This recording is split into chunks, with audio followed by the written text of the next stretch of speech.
Presentation of Fox Sports. We are Fox. We are Southwest. Perhaps it's time to put a little perspective on the Rangers' recent doldrums. Since June 9th, they've played 24 of their last 35 games away from Globe Life Park.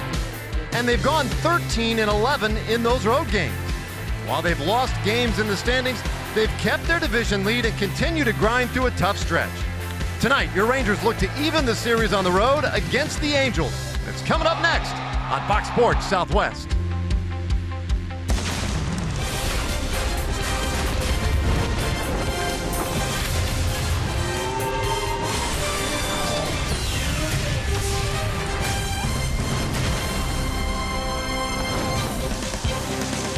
Rangers baseball on Fox Sports Southwest is presented by high-speed internet from AT&T.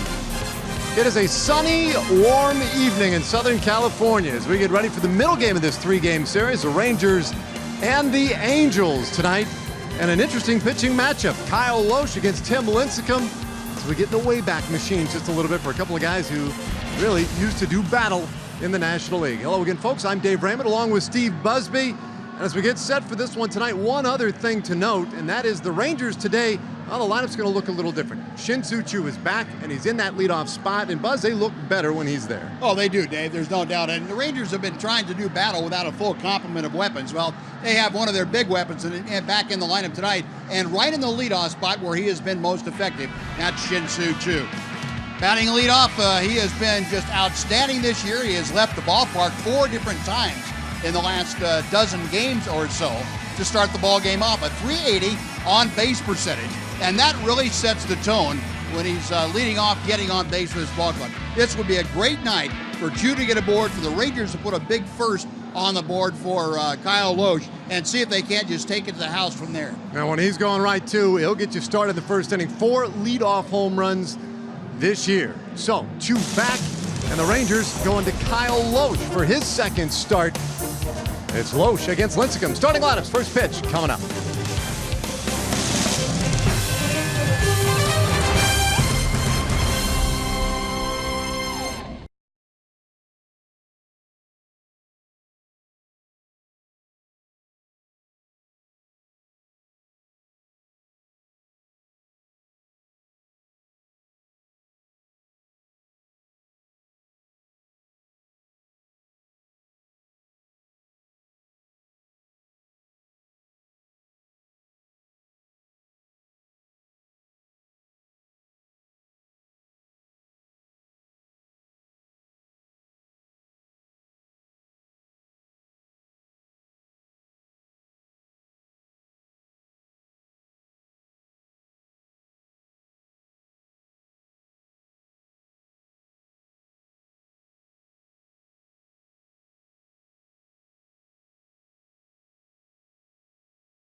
Rangers baseball on Fox Sports Southwest is brought to you by your Texas Ford dealers.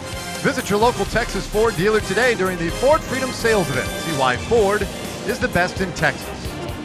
By AT&T high-speed internet. Get a deal worth talking about. Get high-speed internet from AT&T. And by Southwest Airlines, transparency, low fares, nothing to hide. Middle game of our three-game series, Rangers and Angels. Time for us to check in with third member of our crew, John Radigan. Yeah, Dave, thanks very much. Kyle Loesch has pitched here before. We were talking to him yesterday about that. He says, yeah, when was the last time? 05, 06? We said, no, 13 years ago, 2003. But he still remembers what this place will be like, what it'll play like, especially at night. It's been a while, but, it's a place that, like you said, at night, ball's a little less tendency to fly, but, I don't plan on taking advantage of that. Kind of, I don't have that thought in my mind out there when I'm trying to throw pitches. I'm always trying to keep the ball down and give my fielders a chance, obviously.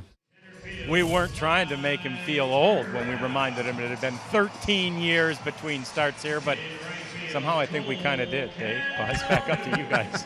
Oh, way to go, John. Well, as we are almost ready to go, let's take a look at our Southwest Airlines starting lineup for the Rangers. Jeff Bannister with his team in at 55-39. He will go with Chu in that leadoff spot, but acting as the DH. Ian Desmond in center field bats second. Rougned Odor with a team-high 17 homers, bats third at second base. Then it's Adrian Beltre. Mitch Moreland, who hit his 100th home run of his career last night at first. Batting sixth, Ryan Rua in left field. Nomar Mazara in right field, bats seventh. Elvis Andrus, the shortstop, bats eighth, and then Robinson Chirinos does the catching tonight and will bat ninth. And that lineup facing the veteran right-hander Tim Lincecum, and a fairly routine number of pitches for him. That splitter is his best out pitch. So also throw a slider. He still has a bad hair. I don't care what they say about it. He has trimmed it up a little bit, but need to see your barber about that.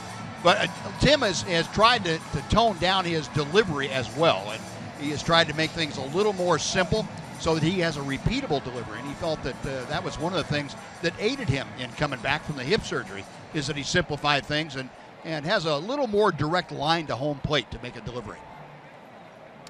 Tim Lincecum, and this is his first season ever in a uniform other than that of the San Francisco Giants, a 1-3 record.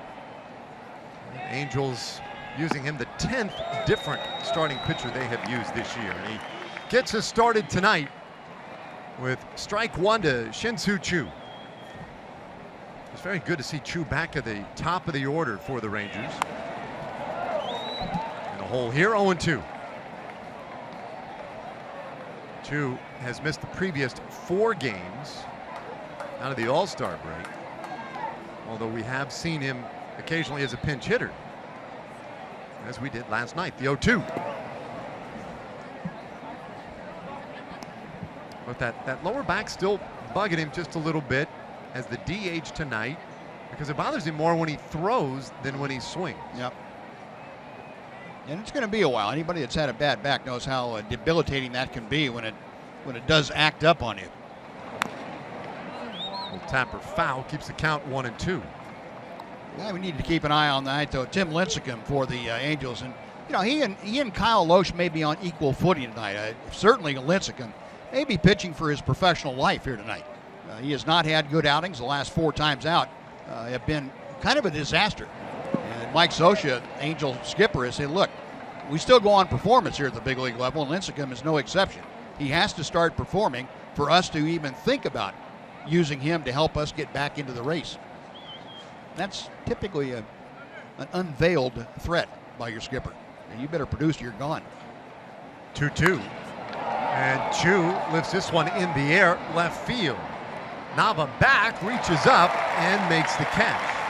And Choo hit that one pretty well, but for a long out. Take a look at the Angels defense today behind Tim Lincecum. Nava with that play in left. Mike Trout was converging from center field, and at right field it's Cole Calhoun. On the infield, Yunel Escobar at third, Andrelton Simmons at shortstop, and Gregorio Petit at second, and G-Man Choi at first. Jet Bandy doing the catching today for Tim Lincecum. So 1 away. And Ian Desmond 0 for 5 last night. Now Lincecum, you could argue, Buds, was pitching for his professional life earlier this year when back in late May had that side session that he threw for a number of major league scouts. Hard bouncer up the middle, and that one just past Simmons. Desmond is on with 1 out in the first inning. That makes Ian Desmond a very slick 11 for 16 against Tim Lincecum in his career. That's pretty stout. A little bit over 667. Yeah, those are numbers that you say are statistically significant. Yes, yeah, and video game worthy. Yeah. Good to see Ian hit the ball hard that time. They went down and got that fastball out over the plate, and nice to see him put some swings together. And he mentioned last night, he said he started feeling better at the plate with each successive at bat. Strange to see one get past Simmons as the pitch to Odor is low and in for a ball. Odor at 271, homered last night, 2-run shot in the first inning. Last night, a night where the Rangers hit 3 home runs in the first 7 at-bats of the game. A little bit tight, 2-0 to Rubnan. Yeah, that's worth mentioning too tonight, Dave, that the Rangers got their home runs early, and the ball does carry better here before the sun goes down. And the ball that you hit to left center to start this game off carried very well, midway back on the track, going the other way. So if you get it early, it's got a chance to leave the ballpark. Later on, the air gets heavier. Chu hammers one into right field, base hit. Desmond turned second, but is going to have to stop there on the Odor single. Back-to-back hits in this first inning off Lincecum. Bring up Adrian Beltre. Well, that from Rugnet certainly had the sound. If he'd gotten a little elevation, we would have seen a repeat of last night's 2-run first inning home run. That fastball from Lincecum staying up and out over the plate, and that is right in Rugnet's wheelhouse. Second night in a row that Odor has batted in the 3rd spot on the order. And his 3rd hit already in this series. Here's Beltre. Lincecum starts him with something soft. Now, Lincecum doesn't throw hard anymore. There was a day where he would average mid to upper 90s with the fastball. And when he first came up, he'd occasionally hit 98. That is no longer the case. He's had to learn how to pitch really inside 90 miles per hour with a fastball. And as a result, probably not shocking to anyone, he throws fewer 4-seam fastballs today than ever. Yep. And he has started to lean on the softer stuff. He's having a little trouble right now with Jet Bandy. Bandy will ask for a new baseball in a moment to talk things over. So now that the Rangers have a runner out there at second base, they mix up those signs just a little bit. These two trying to figure out exactly how that sequence works. Trying to figure out what kind of a pitching and throw won't get hit hard. And the last two certainly have been in that category. As you pointed out too, the 1 out was hit pretty hard. So some solid contact early against Lincecum. 1-0. And that's ball 2. Now Lincecum back on May 20th. Had a showcase for a number of major league scouts who a little over 40 pitches. And it was the Angels who walked away from that wanting to sign him. And they got a deal done. And now this, his 6th start with the club. But the Angels have just had a spot this year desperate for any kind of starting pitching. They've used 10 different starters already. That makes for a long season for that man, Mike Scioscia, in his 17th year as manager of the Angels. Well, good spot here for Beltre at 2-0.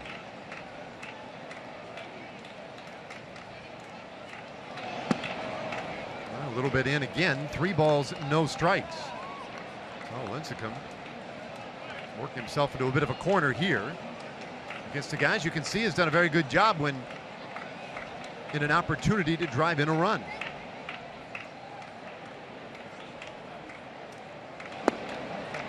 And that one missed. So Beltre was going to be taken all the way, but even then Lincecum couldn't find the zone. So a walk loads him up now for Mitch Moreland. And, you know, that's always been an Achilles heel of a sort with Tim Lincecum, the base on balls. Even when he had great stuff, he would still walk better than three men per 9 innings pitched. And that's unusually high for a guy with his kind of stuff and his kind of winning percentage. But if you could be patient with him at the right times, you can have one hit account for an awful lot of damage if you get a couple of walks there too. Moreland had one of those hits last night. Big home run as he takes down the middle for a strike. This was the 100th of his career, and it came leading off the 2nd inning last night.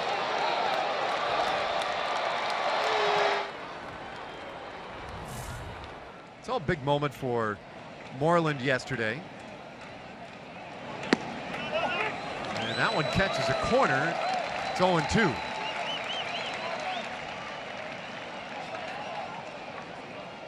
Now good numbers with the bases loaded. And as a hitter, you know you're going to get something to hit. But a couple of quality strikes so far from the veteran Tim Lincecum.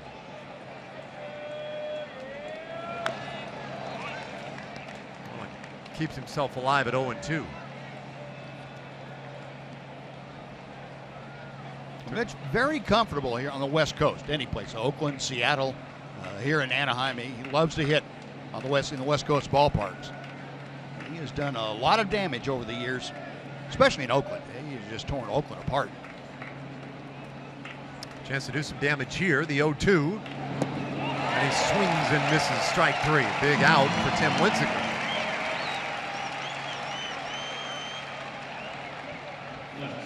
That'll leave it in the hands of Ryan Rua. Now, when Lincecum gets ahead, he still has the ability to put hitters away, and that's with that good breaking ball there to Mitch Moreland. Also has that splitter that he will throw, and he has the weapons. He has just had a hard time getting to a 2-strike count. Well, now Rua. 7 home runs, 19 RBIs, but it's been a struggle for him lately. Rua with just 7 hits in his last 45 at-bats. He was 0 for 4 yesterday. And when that stretch started, that was 20 games ago, he was a 300 hitter. Yeah, that tough stretch has dropped him now down to 263 for the season. Of course, it'll all be forgotten if he can come up with something big right here. 1-1 the count.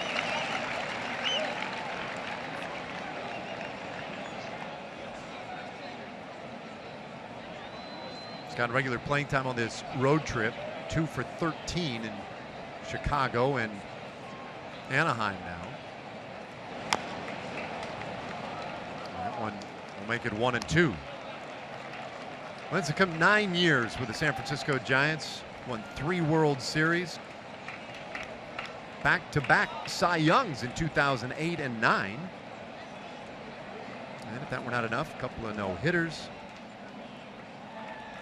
He was always among the leaders. In fact, led the league 3 times in strikeouts. So 1-2, and Rua fights it off.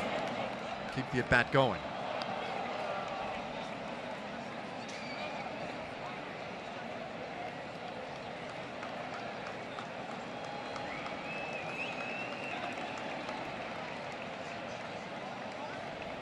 Rangers had a couple of hits this inning and a walk. The 1-2 to Rua, and it's 2-2. Here's Spike Owen down there at third base, yelling at Ian Desmond not to go.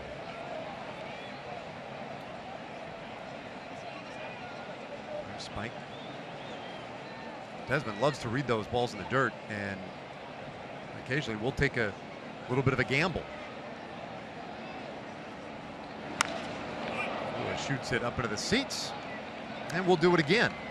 Already a long inning for Lincecum. Sure has been. 25 pitches now. It's going to be at least 26 to get out of the first. Rangers would hope he'd have to go up into the 30s. Get ahead of him very quickly in a ball game, and on top of making him work. Spells for a good night for you.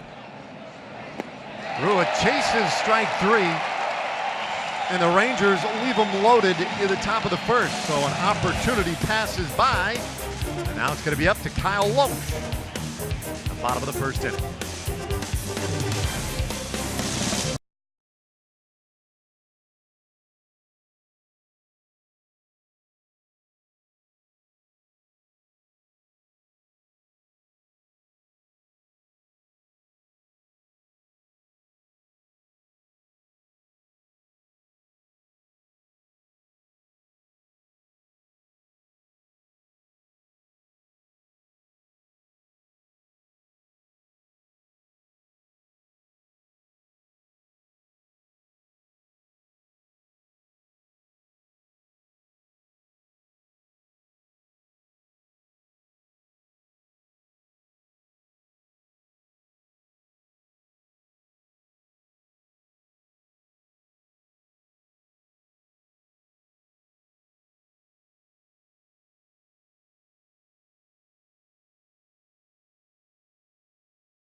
To get their hacks in tonight, let's take a look at their starting lineup. Mike Scioscia with his team at 41 and 52. Starts it off with Yunel Escobar at third base, Cole Calhoun in right field, then Mike Trout in center field. Albert Pujols, the DH and cleanup man.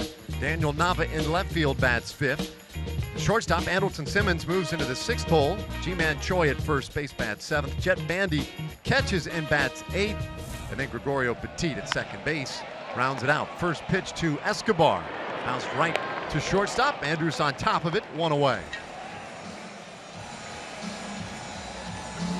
Well, that's very efficient for Kyle Loesch. You get one pitch and one out. That's a perfect way to start it. Kyle Loesch in his first start for the Rangers against Minnesota. Lost to the Twins back on July 9th. Worked 5 innings. 6 runs on 9 hits, a couple of walks, 3 strikeouts. In that ballgame, Kyle was battling a right oblique problem, an oblique strain in his side, and he said it, I'm not going to use an excuse, but he said it bothered him. So hopefully that's all passed and he can go to work here against the Angels. Delivers low to Calhoun, ball 1. He did comment yesterday saying that he feels fine now and not worried at all about it affecting him tonight. Had just inside 10 days to treat it. This ball hit high in the air to left field. Rua ranging over, but he'll give way to Desmond. 2 away. Let's take a look at the rest of the Rangers defense tonight, delivered to you by the New Braunfels Convention and Visitors Bureau. Rua and Desmond left and center field. Nomar Mazara in right. On the left side of the infield, Beltre and Andrus. Right side has Odor at second and Mitch Moreland at first. Robinson Chirinos catching Kyle Loesch.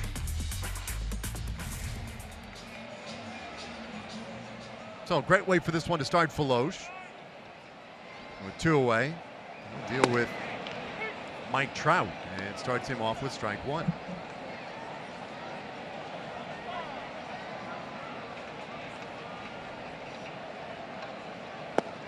Right-hander coming right after him. Nothing too sneaky about it. Jumps ahead 0-2. Loesch, 37 years old. Began his career in the American League, but then spent quite a while in the National League. Had some great years with the St. Louis Cardinals. The last 3 seasons with the Brewers. has run the count to 2-2 on Mike Trout. You see Trout, it doesn't matter how you parse the numbers, he's pretty good, all situations. And he'll serve this one out to right field. Mazzara was deep, but has time to get to it, and it completes a 1-2-3 inning for Kyle Loesch. So we played one scoreless inning tonight in LA.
To take advantage of $10 Tuesdays. Tickets for the A's-Rangers games, just $10.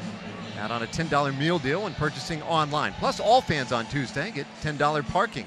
Go to TexasRangers.com/specials to secure your $10 Tuesday tickets for July 26th. One scoreless inning in, bottom third of the order due for the Rangers in the second. And Tim Lincecum coming in on Mazzara. Nomar at 278 with 11 home runs.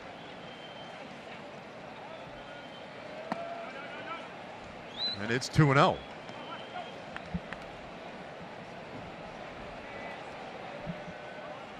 Still trying to make some adjustments. It's the way he has been pitched lately. That one down the middle for a strike. And it's a daily process for Nomar. Youngest player in the big leagues. Lincecum's 2-1. That ball hit foul, even the count at 2-2.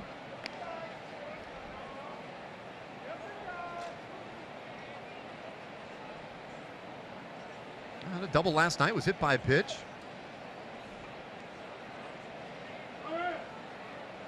Made his debut in this ballpark and has put up good numbers against the Angels. Bouncer down to first, and that one handled by Choi. One out of the second inning. Shortstop, number 1, Elvis Andrews. All right, TXU Energy power player to watch, Elvis Andrews, batting 8th tonight. Great to have him back in the lineup. Got the day off yesterday. He's been swinging it pretty well lately, and has always liked hitting here. He's hit very well in this ballpark in his career.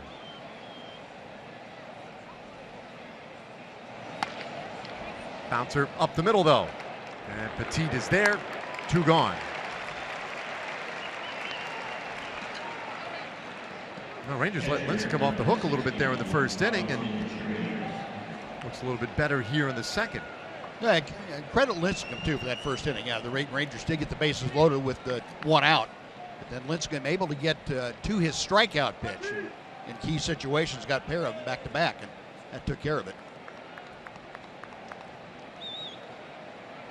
So now Chirinos batting ninth tonight. He takes his strike. Chirinos 7 hits, rather 3 hits, pardon me, in his last 21 at bats.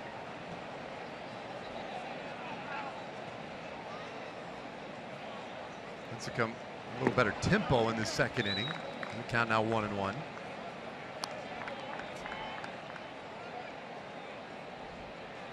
A little struggle lately for Chirinos. That's been the case for a lot of these Rangers hitters. A big curveball. That one hit well. Deep left field and gone. Chirinos' 7th home run of the year, and the Rangers lead early.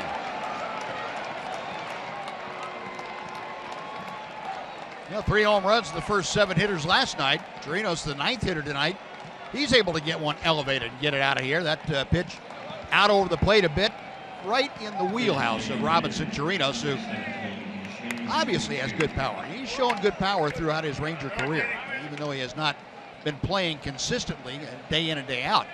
He has still put some numbers up power-wise that have been impressive. 7th home run, 15th RBI of the year. And now Choi takes one right down the middle for a strike.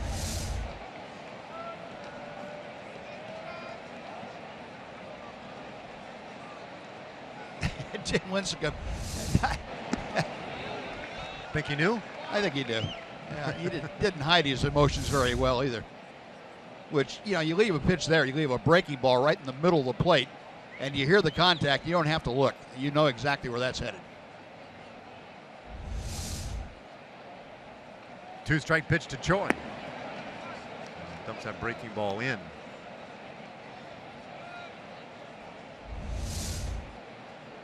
Again, it's before sundown here, and that ball's going to carry a little bit, particularly left and left center. 2-2 the count now on Choi. All of them on the road this year for Robinson Chirinos. Let's get better sleep on the road. That's what it is. There's strike 3 called to Chu. Inning over, but Chirinos, with his 7th home run of the year, gets the scoring started tonight. Rangers lead it 1-0.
Texas Rangers baseball on Fox Sports Southwest, brought to you by your Texas Ford dealers. Visit your local Texas Ford dealer today during the Ford Freedom Sales event and see why Ford is the best in Texas.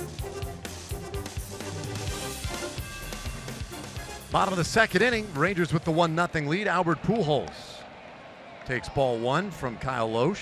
It'll be Pujols, Daniel Nava, and Andrelton Simmons. Correct myself, first pitch called a strike. And so is the second. 0-2 the count. Loesch runs one a little tight, 1-2 the count.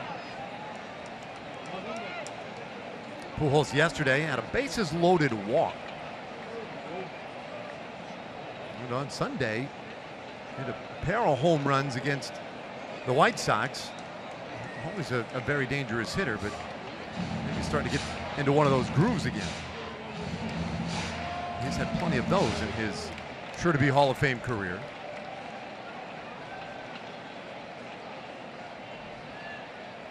The 2-2 from Loesch. That one smashed up the middle, base hit.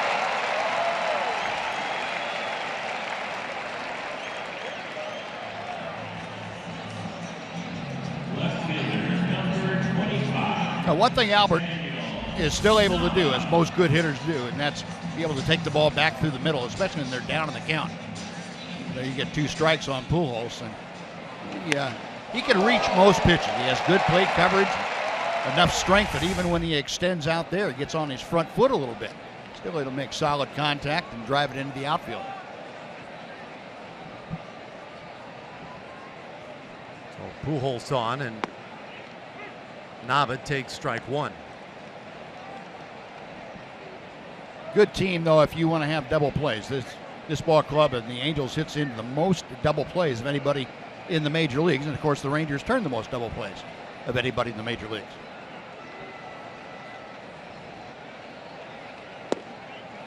Loesch doing a good job of jumping ahead of hitters tonight. It's 0-2 to Pujols, 0-2 now on Nava.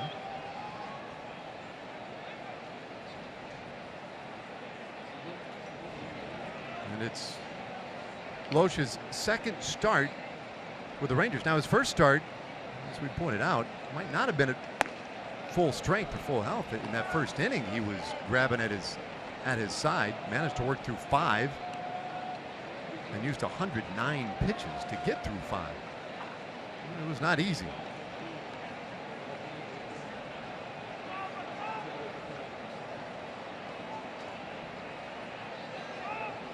One, 2 to Nava. That one served out to left field. Long run toward the line, and Rua makes the catch. 1 away.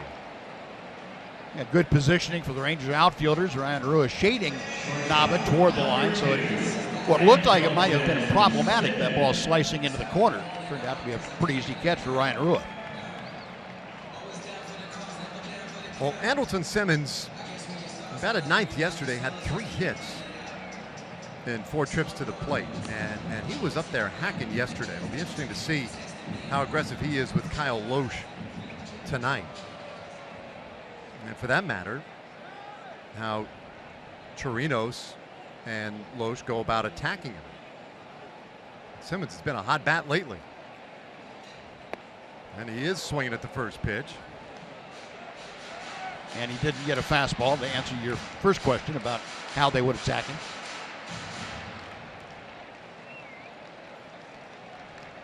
He's hitting .390 over his last 21 games. That time in. It'll even the count at 1-1. Simmons, previous 2 years, 94 runs saved defensively, most by a long shot of any position in baseball. And that one just a little bit in. 2-1. When the Angels acquired him in the offseason, Social was very excited about having him defensively. Felt like maybe there were some things he could add to his offensive game.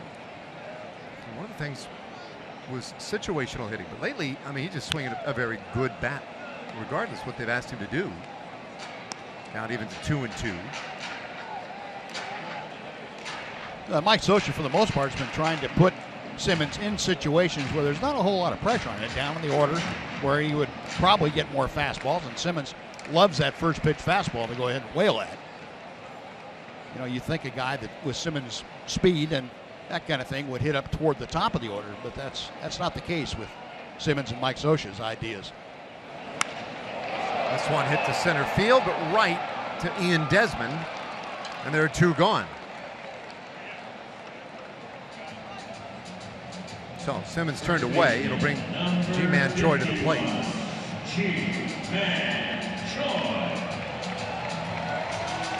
Well, Loach so far has looked pretty good. Kept the pitch count in check, certainly relative to what we saw his first start against the Twins. Yeah, throwing strikes early in the count, staying on top of the count, and also having a pitch that he gets the balls put in play, but they're put in play with less than great contact. That's the important part. Choi got his first career big league homer yesterday. It looked like he was swinging for another one right there.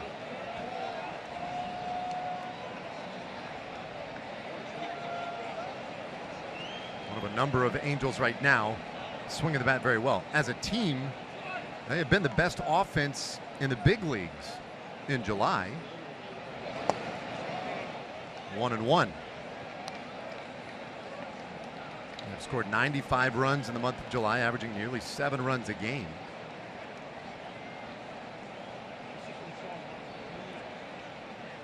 Choi, though the overall number is not very good, lately has been making good contact. Bounces it down to first. Moreland can't find it. Loesch on the race, and he tags out Choi just before the base.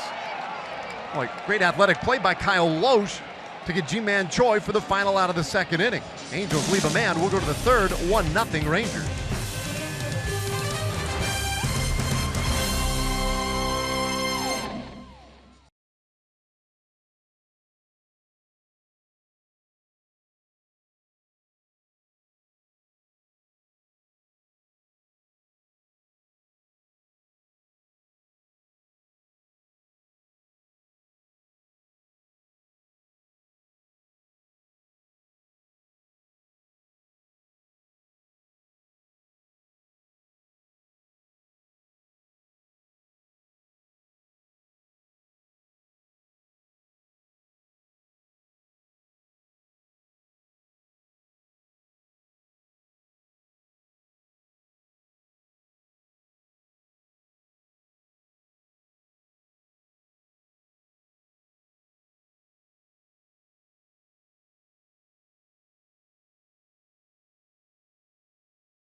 Sixth at the Whataburger on East Broad Street in Mansfield. Don't miss his chance to win great prizes and to meet Pudge at Whataburger. Go to TexasRangers.com/appearances for more information. Well, 2 innings down. Rangers getting their second look now at Tim Lincecum. And Ian Desmond, who singled in the first inning, will lead things off here in the third.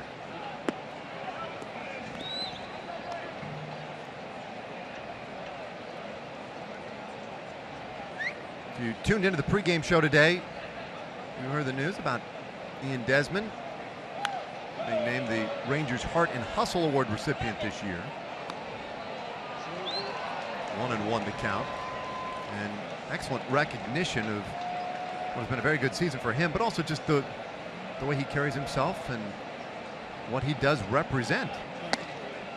Yeah, the Alumni Players Association is very cognizant of the images that major league players have. I mean, everybody was one at one time, And to see a guy like Ian, how he carries himself, what he does on the field, but more importantly, what he does off the field. You need to recognize that, and I think he's a great recipient of this award. Sharp base hit into left field to start things in the third. Let's check in with John Radigan. Yeah, and guys, you know, we talked to Ian about that Heart and Hustle Award today, and not surprisingly, he's actually very proud of the recognition. Whatever awards, all-star games, all that stuff, that stuff doesn't really mean a whole lot to me, but to this award, it's something that I hold special. Like, you can ask my wife or my family. Like, I don't put baseball stuff up in my house. I don't have any of my silver sluggers. They're all away. But the Heart and Hustle Awards are something that I keep out because, that's what I want my game to be about. And that is what his game has been about 5 times now. He won it 4 times in Washington, although there is the team award and then a national award. He hasn't won the national award yet, but maybe this year, guys. Well, he's certainly in a pretty good spot so far as Odor takes ball 1 from Lincecum. We showed you in the pregame show an award to honor active players that demonstrate that passion for the game and the value, spirit, and traditions of the game. And Ian, very much that guy. 1-0, and this ball smashed to the right field. Base hit for Odor. Desmond with a good turn at second, and he'll be in there ahead of the throw. And a good start to the third inning for the Rangers. Well, nearly identical the first time that Desmond singled and Odor came up. He had a line drive to right. This one enough toward the line that Ian Desmond got a great read on it, and he knew that Calhoun was going to have to go along or further toward the line this time. So he just kept right on going. Rangers do this better than anybody in baseball. That's go from first to third on a single. And no hesitation right there for Desmond. He had that whole play in front of him. And he made Calhoun. Calhoun's got a great arm. He's a Gold Glove outfielder, but Desmond knew that he was going to be in there safely. Great start to the third inning. Here's Beltre. And he hammers one. Caught by Simmons. And it's thrown back to first in time. That one might get another look.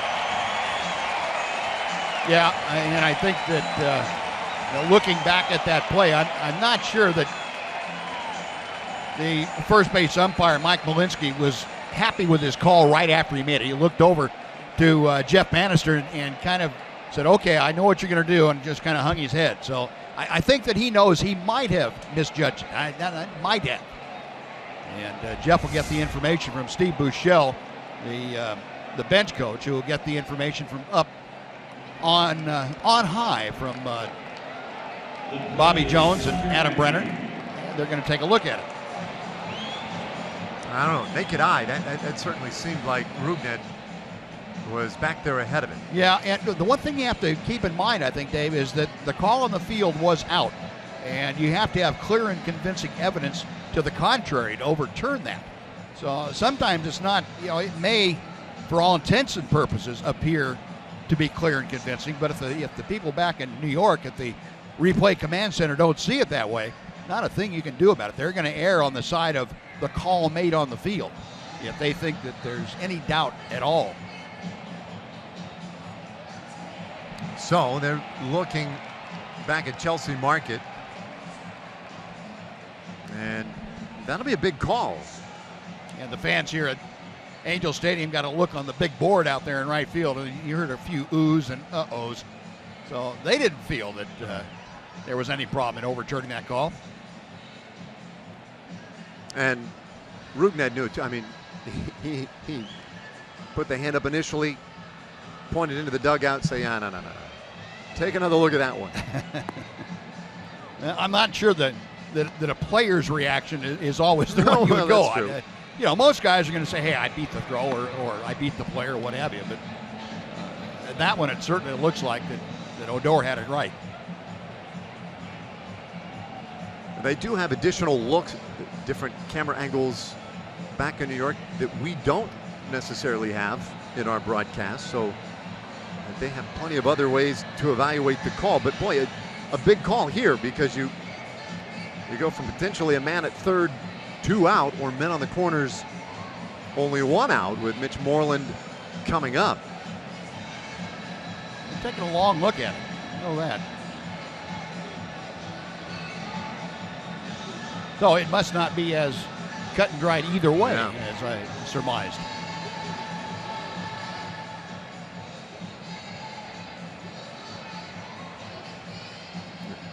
We go back to what you were saying earlier, which is if you don't have a good enough replay that can definitively show that Odor was indeed safe, then there's nothing you can do but stick with the call on the field. That's right.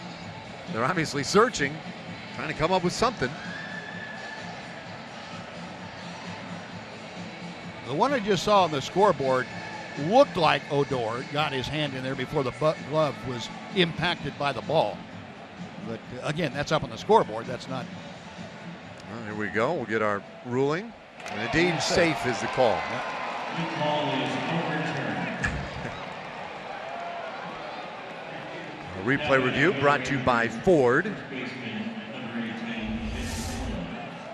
And this might well have been the definitive look right here. Hand in. Boy. Just before the ball hits Choi's glove. To be honest with you, that on that pretty good replay look right there was closer than I thought. So Benny makes the right call. Desmond third, Odor first. And now Moreland, who was up in a similar spot in the first inning, bases loaded, one out. But ended up striking out. A chance to redeem himself here in the third inning. Yeah, and you remember the first time Mitch took a fastball on the inner half of the plate for strike one. I don't think you're going to see him take a pitch now that he's seen Lincecum one time. He knows what happens when you get down on the count to Lincecum, that Lincecum does have the ability to put you away.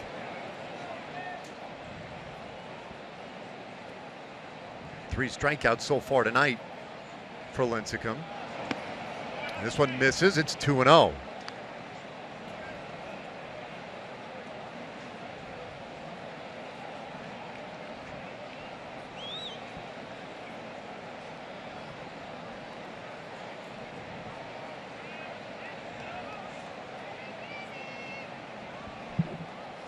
Had the home run last night, part of a two-hit night. And he takes strike one from Lincecum. Now, this is only the 5th time he's seen Lincecum in his career. He's 1 for 3 coming into tonight.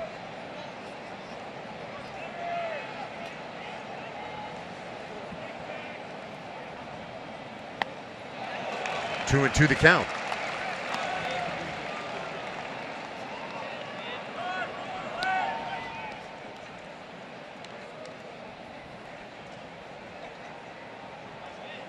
Need to get the ball put in play by Mitch here. Big run down there at third. It doesn't necessarily have to come up with a big hit here necessarily. He will be staying out of a double play. Infield is back. And he strikes out looking. Second time tonight for Moreland. And a big strikeout again for Tim Lincecum. Let's check it in with Dana Larson on a Chevy game break.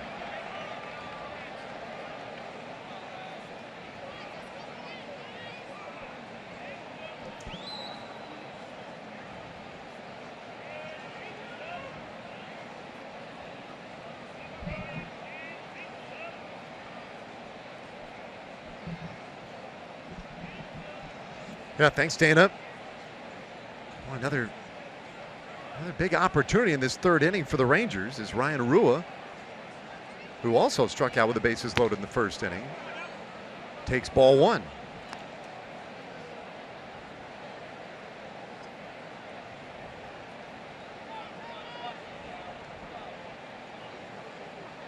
Well, Chirinos had the solo home run with 2 out in the second inning. That got the scoring going tonight. In fact, that's been it tonight. 1-1 on Rua.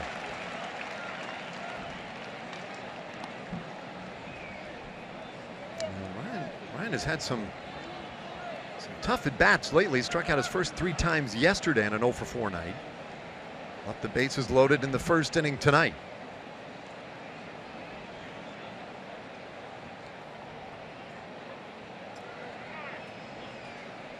Well, time called this time by Jet Bandy.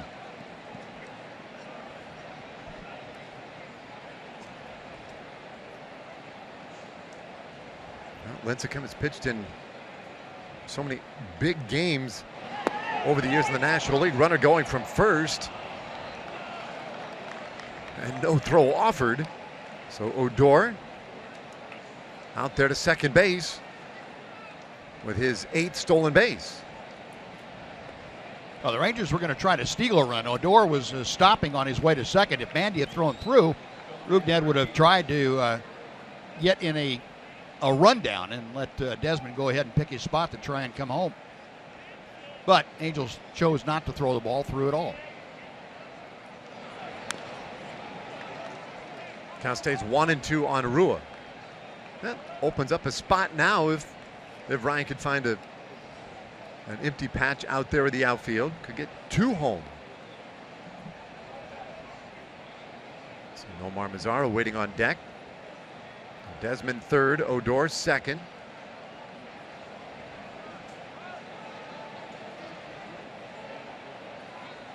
And the 1-2 just off the plate.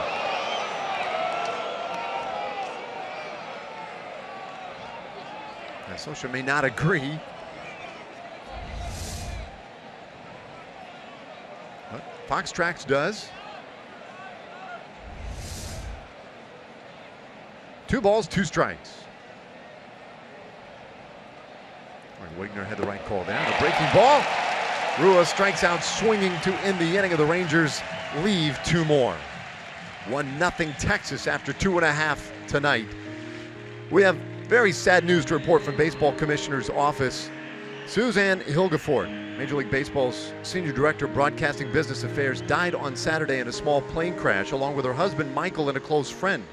Suzanne had worked for the broadcasting department for over 20 years and was instrumental in the launch of the MLB network. To us in the Fox family, Hilgefort played a key role in the league's coordination of our baseball jewel events, the All-Star Game, playoffs, and World Series. Our prayers go out to her family and the families of her husband and friend.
Off we go, bottom of the 3rd inning, 1-0 Rangers as Jet Bandy leads things off for the Angels.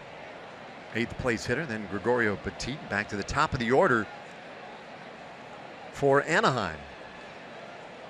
Kyle Loesch, and that one is smoked down the left field line, but curling foul off the bat of Bandy. 1-1 the count. 2 scoreless so far for Loesch. And this is his 2nd start with the Rangers. He's a lot better tonight.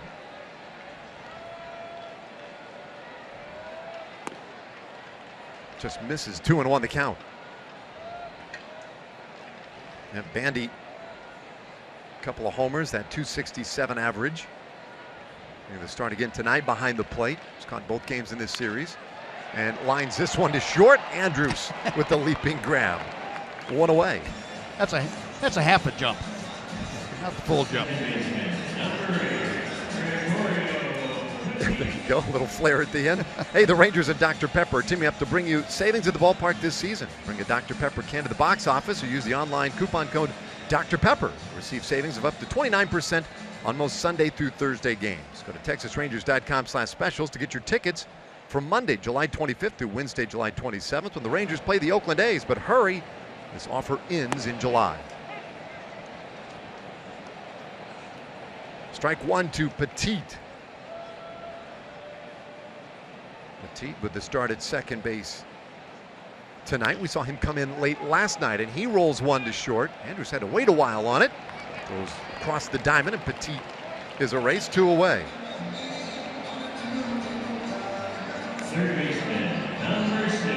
I like what Kyle Loesch has done. He's gone through the first 9 hitters in 31 pitches, and that's very efficient. That's what you need, what you like to see from your starting pitcher. He's working quickly, having the ball put in play, and put in play with not a lot of authority. Well, veteran pitcher, he's certainly done it in the past. 37 years old. This is 17th big league season for Kyle Loesch. Escobar, a big cut. So he fouls off strike one. Escobar 0 for 1, grounded out in the first inning.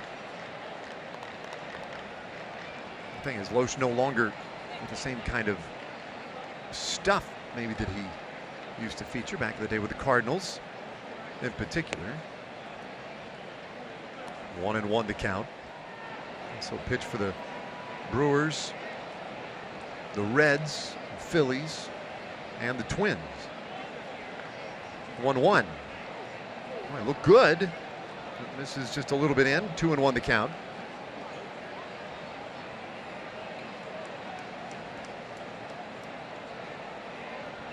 Chirinos getting down a little bit lower, and a bouncer to the left side. All 3 plays for Elvis Andrus, and he makes them all cleanly. We go to the 4th inning tonight. Rangers leading the Angels 1-0.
Rangers taking on the Kansas City Royals. Tickets for all Thursday home games are half price in upper reserved, upper box, Lexus Club Terrace, and lower box. Go to TexasRangers.com/specials and use coupon code OZARKA to redeem this offer.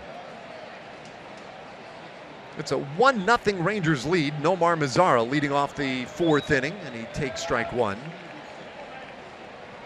Omar rolled out to first in the second inning. 0 for 1 tonight. And Lincecum right back at him. Bouncer this time to third. Stopped by Escobar. The long throw just in time. Pizarro retired, 1 away. Shortstop, number 1, Elvis Andrews. There we go. The booth. Got to get JR on. Brian Quiggs. Brian Hagan. Or Steven in the back there. What's Yeah, Steven up to? It's your chance, Steven. Wave to the camera. He's kind of camera shy like his old man. Buzz's son.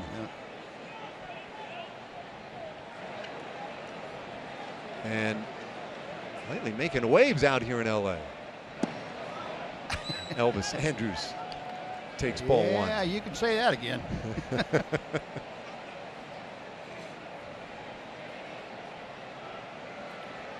Lincecum's 1-0. No, it is an all-star booth when we're out here in Anaheim. Yeah. But it's also, you know, up here on Press Road, you could put together one heck of a rotation. Mark Langston down the way. Yeah. Got you right here to my right. Andrews lines this one in the left. Base hit. Rangers have another base runner with the 4th inning. And Mark Gubicza's up here. Of course, now where is Gooby? They're broadcasting on the seats. Yeah, they're on the seat somewhere. Oh, Gooby's up at the nearest hot dog stand, I think. Hot dog and a soft drink. They're out among the people. There they are. Where in the heck is that thing? I don't know. Is that in the ballpark? Yeah, I think it is.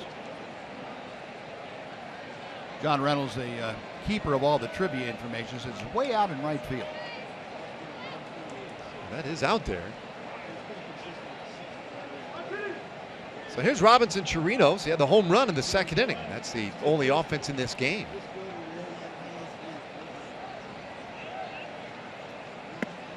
Lincecum working him away with ball 1.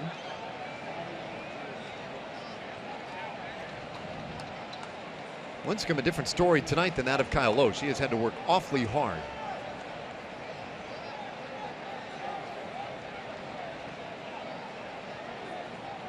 And he's slowing down a little bit, especially with runners on, as he'll keep a close eye on Andrews at first. Yeah, 64 pitches for Lincecum, and it's broken down at 38 strikes, 26 balls. So that's not an ideal strike to ball ratio, but he's getting by with it so far. The Rangers have let him off the hook a couple of times. Well, he loaded the bases with 1 out of the first, but struck out Moreland and Rua. And then back-to-back singles greeted him last inning.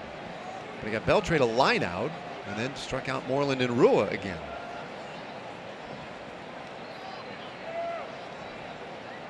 Now works with Andrews at first. 1-0 to Chirinos, and that ball hit well again. Deep left field. Nava going back and gone. 2-run shot this time for Chirinos. Rangers lead it 3-0.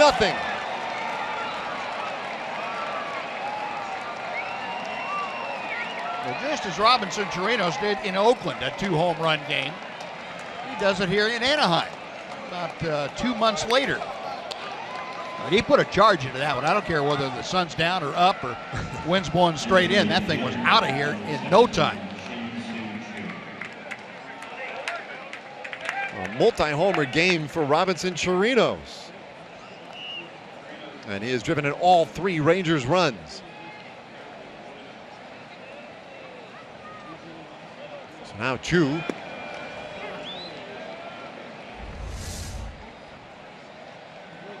Not a lot of hang time here. No, pitch on the inner part of the plate. Lincecum had a pretty good idea after he let that go what was going to happen. Boy, Robbie, you put him on the road and he gets some yardage coming out of the batter's box. Now all 8 home runs this year away from home. Chu with a bouncer, second base. Petit has it. And his throw, a good one, 2 away. Now there's that sound again. And the the normal result. When you hear that sound, that's usually what happens. Well, 3 homers yesterday for the Rangers, 2 more tonight. And that's after a weekend series at Wrigley Field in which they hit just 1. So the power bats have come alive out here on the West Coast, and Ian Desmond takes one of the dirt for ball 1. Well, the important thing tonight, Dave, is they don't stop. They go ahead and add on every opportunity they get. They stopped last night after that second inning. It cost them a ball game.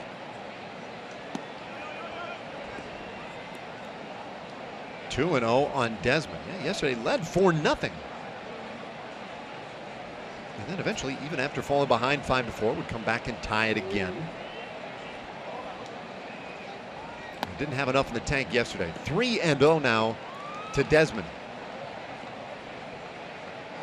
Rangers at 55-39 coming into tonight's action. Still with a 4.5 game lead in the American League West. And there's a 4-pitch walk to Desmond.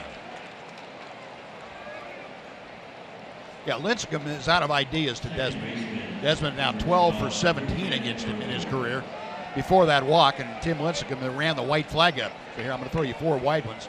If you want to swing at one, that's fine, but I'm not throwing you a strike. Well, Lincecum, when he came up, was immediately known as the Freak, has that unique delivery. So it reminds you of anybody you knew?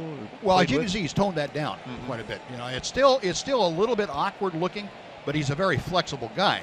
But he's toned it down in an effort to take some pressure off his hip and his arm too. Runner going, and this one bounces in the dirt. Desmond with a steal of second base, his 16th this year. Now, good jump. There was nothing Bandy was going to be able to do. He could have thrown that from his knees, and best place for him to throw would have been to third base to head him off over there. And Desmond got a great jump off of Lincecum, and with that high leg lift and the time he takes a little coiling action, no chance to throw out Desmond. A little tight, 2-0 to Odor, who has a couple of base hits. This was something the Rangers did very effectively earlier in the year. When they were playing well, they scored a lot of 2-out runs. Bases empty and 2 out. They would get a couple of runners on, somebody come through with a big hit, and they'd have a big inning. Now 2-1. They've kind of gotten away from that pile-on mentality. Well, with Desmond out there in scoring position, great spot here for Odor, who's yanked a couple into right. You see, with runners in scoring position, Rangers have been outstanding as a team. Tonight has been a slightly different story, and yet they do lead 3-0. Top of the 4th.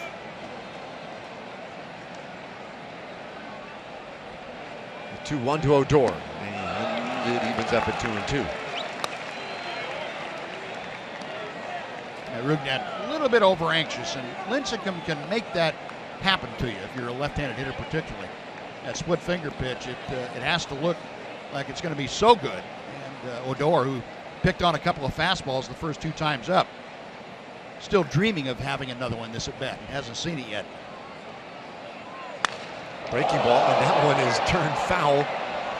Barrel the bat got some pretty good travel on it too. That was fair. The bat went over the bag at first. That's a fair bat.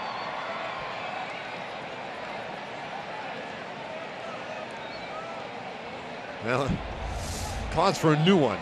Look at this. Mike Malinsky had that player under control. He was watching the bat. He said, I know that's fair. Went right over the bag fair, and even though it kicked off into foul territory, he had the fair sign up.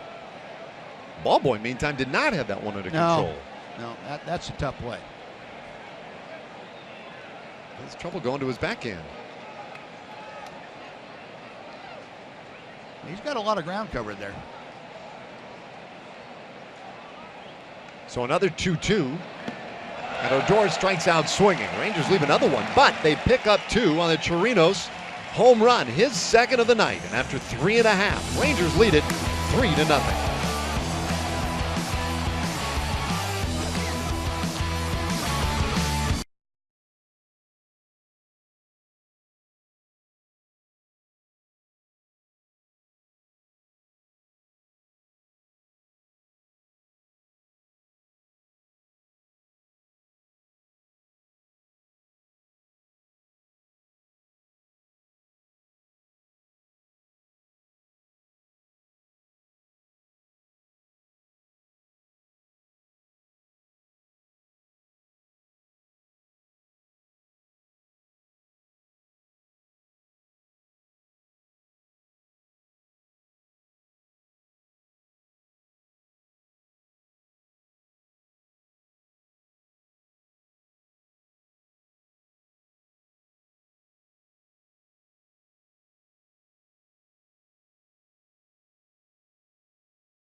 Baseball brought to you by T-Mobile, and two interesting stories. Kershaw with a setback after throwing a bullpen session on Saturday. Dave Roberts saying they're going to be cautious and slow him down a little bit. Not sure if they want to call it a step back yet. And then the Pirates, Jameson Taillon hit the back of the head with a 105-mile-per-hour line drive. Stayed in, went 6 innings. Pretty amazing effort by Taillon. Just quite fortunate that no damage done on the hard line drive today. Hardly seemed to phase him. To see the highlights as the 1-0 pitch to Cole Calhoun is taken for a ball. 3-0 Rangers here tonight as we play on in the bottom of the 4th inning. 2, 3, and 4 hitters for the Angels.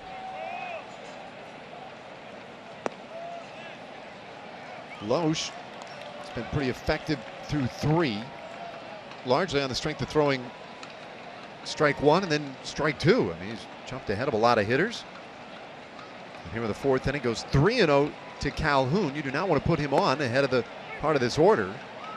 Automatic strike that time makes it 3-1.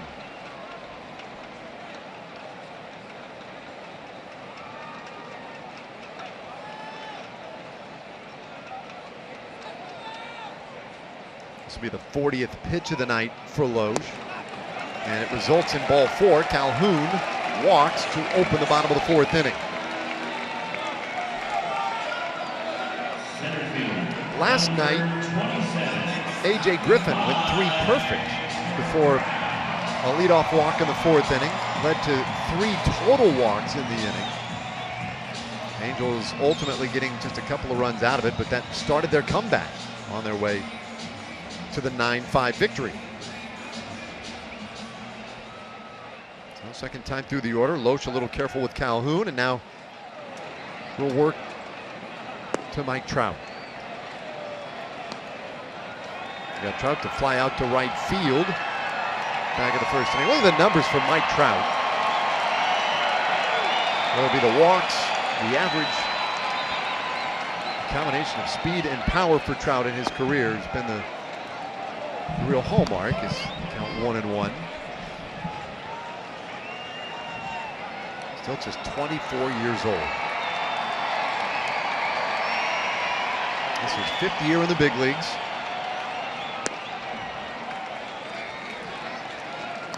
It's 2-1.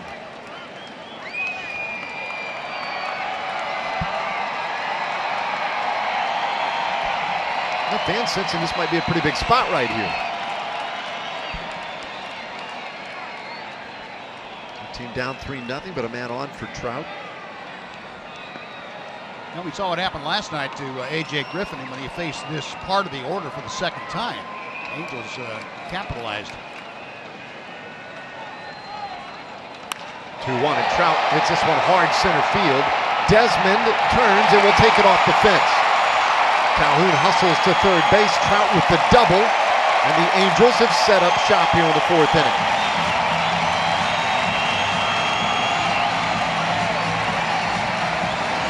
That was an absolute rocket off the bat of Mike Trout. 396 feet on a line that probably didn't get much more than 15 feet high. That is the sweet spot for Mike Trout. Out away from him, down a little bit below waist high, and he gets full extension on that one.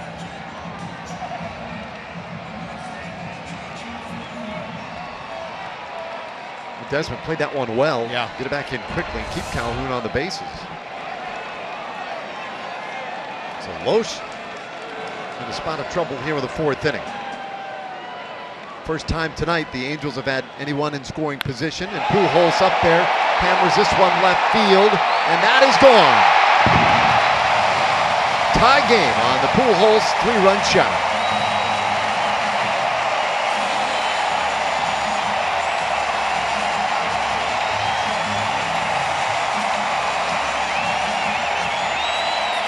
We talked about it last night, Dave. The one thing you have to do is trying to keep runners off base in front of Trout and Pujols.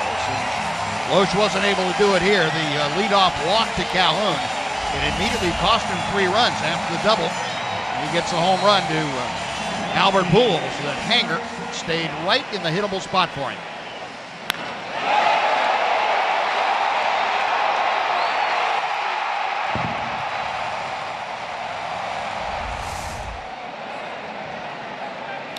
lot of work to get up 3-0 for not at the moment as Daniel Nava steps in 0 for 1. Boy,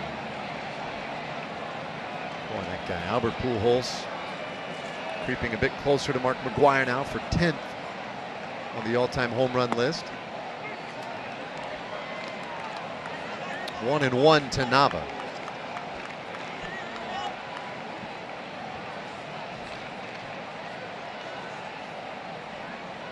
Loesch trying to work quickly. Nava bounces it right side. Loesch covering. Good flip from Moreland, and that is out number 1.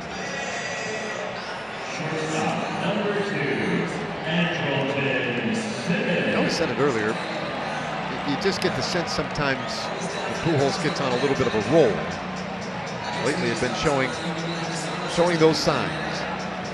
That was a very big home run.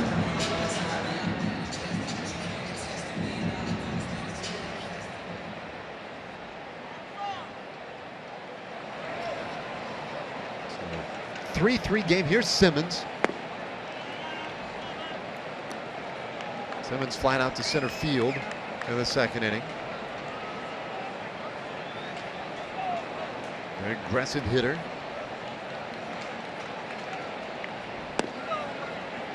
Loesch trying to get him to chase. 2-0. Well, the important thing now for Kyle Loesch is to try and wipe that off his mind and make sure this ball game stays tied so the Rangers get to bat in the 5th even and not behind.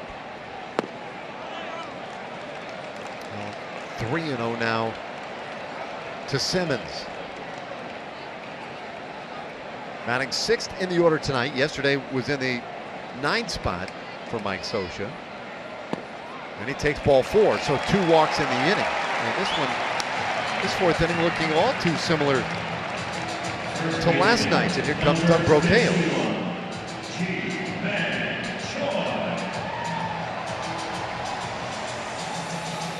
The base on balls to a team that's hitting as well as the Angels, scoring as many runs as the Angels, you're inviting disaster. You make them swing the bats, at least you have an opportunity, at least a chance to minimize the damage. But the base on ball coupled with the heat of the Angel hitters, it's not good. Well, we mentioned it earlier, this offense, the hottest in baseball in the month of July, a little past the midpoint of the month. They've been averaging almost 7 runs a game. Pitch count was very low for the first 3 innings, but starting to climb quickly for Loesch. His first pitch to Choi. Looked down at first base, but Simmons wasn't going any place.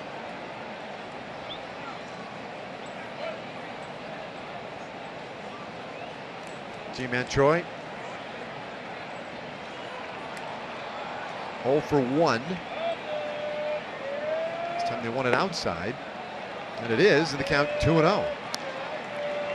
Now your Ford leaderboard, look at that. Look at the team average with runners in scoring position this month. I mean, the Angels are blowing everybody out of the water. Mike Scioscia's got this offense clicking right now.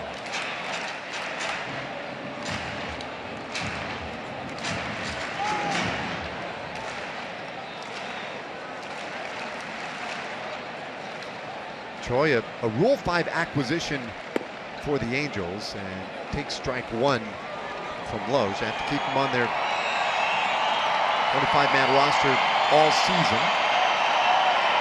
or offering back to the Baltimore Orioles.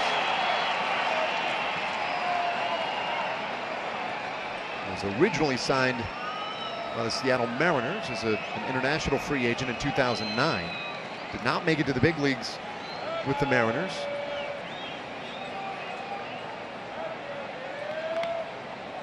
We'll check in on Simmons, goes sprawling back in there.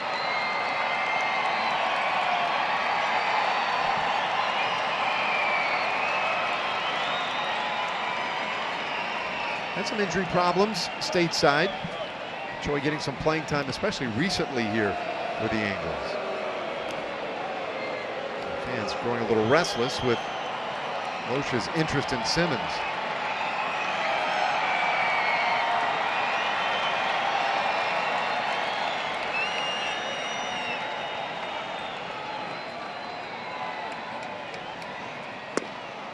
Three and one.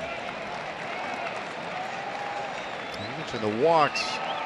Not that there's ever really a good time for them, but it just seems like it's a compound felony when you get toward the bottom of the order and you're putting guys on. Yeah, there are times when walks don't hurt you, in particular situations. But you do it in front of the big guys when Calhoun leads off with a walk. That sets the table for Trout and Pujols when it cost them this inning. When you walk somebody toward the bottom of the order, you're not giving a lesser hitter an opportunity to get himself out, which if he weren't doing that, he would be hitting down toward the bottom. Runner going, 3-2 pitch and a roller. That one through into right field. Simmons with that good start is all the way to third. And the Angels have him cornered here in the fourth inning.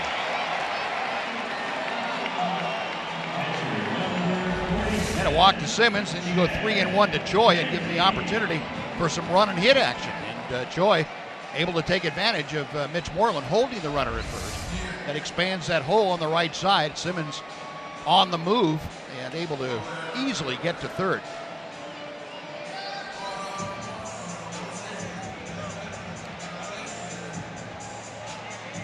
So it has been a battle in this fourth inning for Loesch. A couple of walks, a single, a double, a home run. But if you just get one ground ball right here, couldn't get out of the inning without any further damage. This one popped, foul, first base side, and out of play. John Radigan had that. John's seen some activity down there. Yeah, he just caught it and released it. Yeah, I couldn't find a Ranger fan tonight. Well, there's my Ranger fans, but yeah, Angels got it tonight. Let's see, John. That's all right. He slowed it down first. Then he can handle it. Stayed with the play. Yep.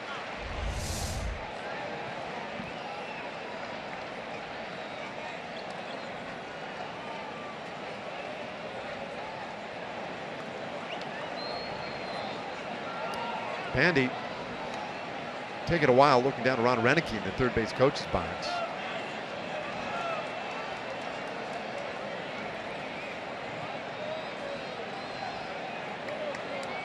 One strike pitch. Went after it. Count 0-2. And Pandy not happy about it. Tollison up early again tonight.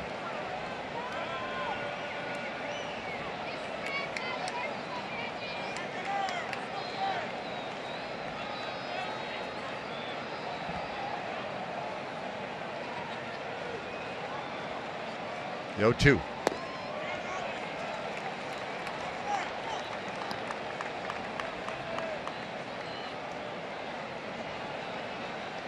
We saw it yesterday. You see 26 pitches already this inning. We saw it yesterday, though, Buzz, where command all of a sudden just eluded A.J. Griffin in the fourth inning. Yep. And similar problem here tonight for Loesch. Throw down to third base. Contre with a moment of affection there for Simmons. Telling him where the line is. Now, everything on this side of that line is my responsibility.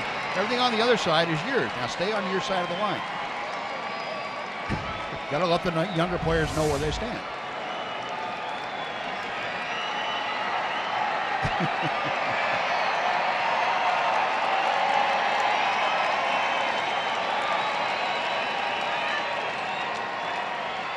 2-2 from Loesch. Runner going from first. That ball lifted into center. Desmond has a good arm. Makes the catch. Here comes Simmons. The throw is offline. Angels lead it 4-3.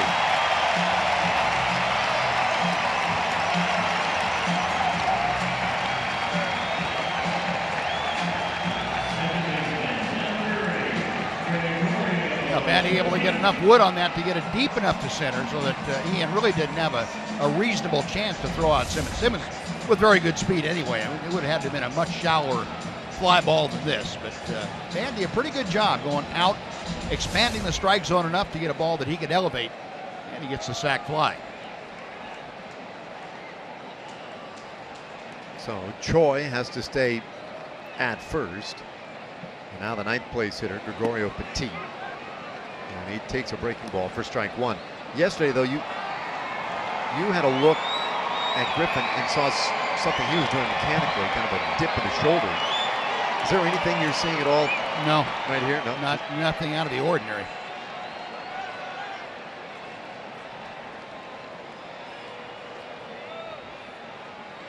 One strike pitch. And it's 1-1. Yeah, sometimes a pitcher, I don't care how old you are, if you have a good idea what you're doing, you'll go through a lineup one time and automatically assume you have to change something a little bit the next time through it, and that's not a good assumption. If you've been getting outs on the pitches you want, you don't have to change anything. But so often, pitchers try to make something else happen. Fly ball left. Rua with the long run to get there, but the inning is over. Angels pick up 4 and take the lead as we go to the 5th.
Southwest brought to you by Southwest Airlines. Transparency, low fares, nothing to hide.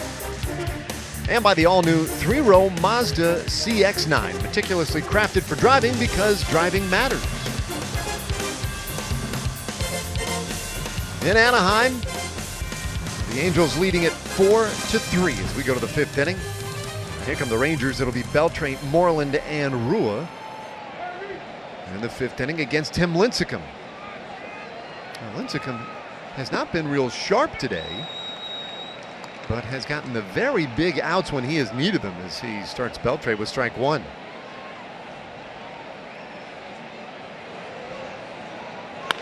Beltre hits this one a mild but foul for strike two. Generally speaking, when he has needed the big out, he has gotten the strikeout tonight. Lincecum with 6 strikeouts this evening. 1-2 the count. Yeah, 6 strikeouts. They've all come with people on base. 2 of them with the bases loaded in the first. 2 of them with runners on the corners in the third. His last strikeout came with a man at second base to end the 4th inning. In fact, he has completed every inning with a strikeout. Skips another one up there, and it's 2-2 to Beltre.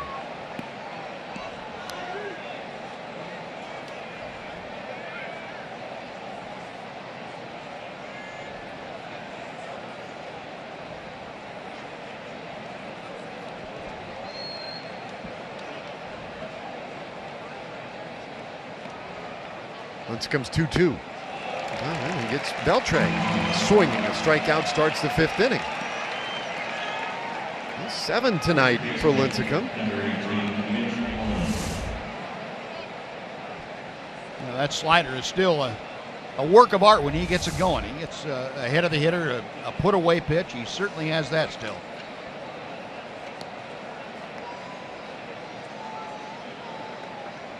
So 1 down. Here's Moreland for the first time tonight, batting with the bases empty.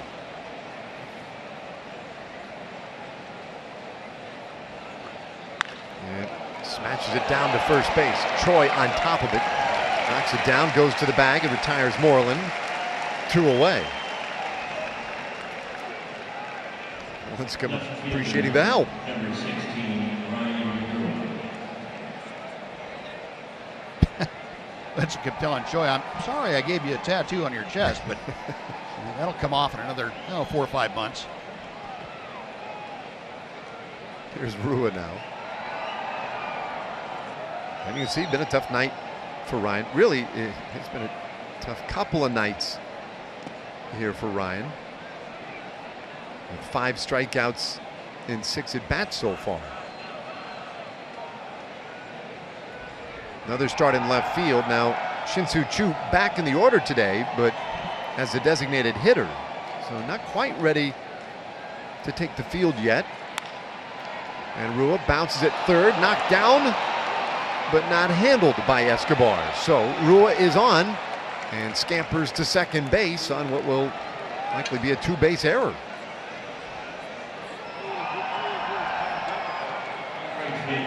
Well, Escobar really got caught in between, not even caught in between. He let the ball play him, backing up on it and trying to get a better hop.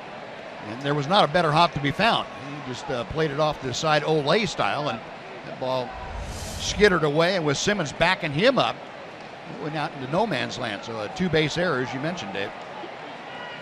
Rua in scoring position for Nomar Mazara, who was twice grounded out.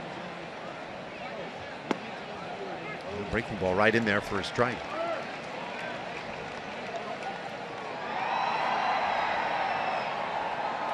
Lincecum 5'11", 170 pounds.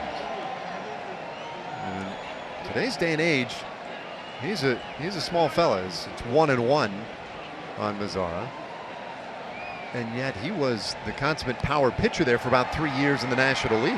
Yeah, small, especially for a right-hander. It seems like that almost all the right-handers now coming out of college or high school seem to be 6'3" and 6'4" and above, and throw in the mid to upper 90s. It's kind of the scouts' parameters for right-handed pitchers. This one a little low, 2-1 to Mazara. A couple years ago, I guess it was 2012, when he was starting to lose some of his stuff a little bit with the Giants. He decided he needed to gain weight. He needed some, something behind that fastball. He was starting to lose velocity. Mazara rips it right field, base hit. Rua around third, he'll score, and Mazara has retied this game. RBI single right field. It's a 4-4 game. Well, you mentioned the Rangers able to do things with 2 outs. They have also been very good for the first 3 months of the season at capitalizing on other teams' mistakes, errors, walks, if you will. And Rangers able to capitalize on the 2-base error by, Escobar. Ground ball by Rua got him in scoring position, and Nomar Mazara drives him home. Well, again, just like last night, Rangers would come back and tie the game after falling behind. Elvis Andrus, he'll swing and hit this ball hard left field. Nava going back, and he can't get to it. Mazara into third. Spike Owen waves him. Here comes the throw, and it's cut off. Mazara scores. Anderson a rundown, and the inning ends. But Mazara scores before the out. The Rangers retake the lead on the double by Elvis Andrus. 5-4 Rangers as we go to the bottom of the 5th inning.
1. Head out to the ballpark on Saturday, July 30th. Rangers taking on the Kansas City Royals, and pick up this special collectible.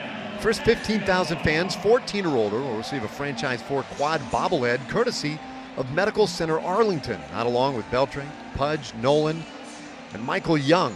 The Texas Rangers Franchise 4. Get your tickets for Saturday, July 30th by logging on to TexasRangers.com. Now let's go back to that final play in the top of the 5th. Andrews had that well-hit double to left as our first pitch to Escobar is taken for a strike. Top of the order in this bottom of the 5th inning. And Escobar hits it sharply down to third. Beltre right there. 1 away. So let's go back. Well, Elvis driving the ball to the wall. He did a great job of getting the run home and put the Rangers on top, but then had nowhere to go between second and third. You've got Chirinos, who already has 2 home runs coming up next. And Elvis has to know that that ball is not going to be allowed to go through to the plate, that it's going to be cut off. He has nowhere to go. And I think just trying to be a little bit over-aggressive, got caught out there in no man's land and hit into the enemy before Chirinos could get a chance to hit again.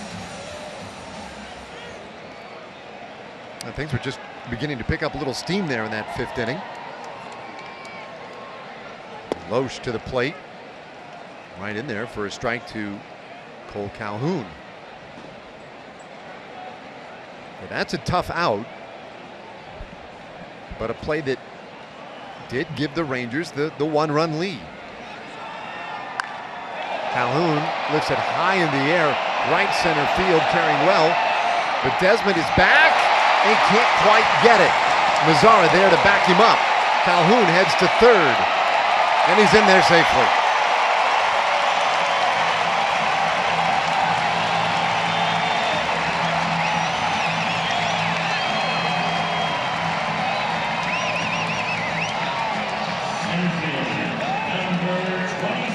He and Desmond did all he could. He got back there as far as he could. He leaped as high as he could to try and pull it off the wall. He'd already committed himself to going for the catch and not playing the carrot.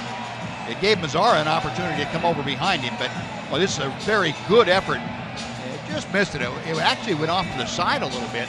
He got there. He got the height on the jump, but I don't think he was as close to the wall as he thought he was. What an effort, though, by a guy who had never played the outfield professionally before this year. That's a great effort. Yeah, able to cover some ground, get himself in position. That ball hung up there a little while. Yeah. Maybe if he'd had just a split second more, might have been able to make that play.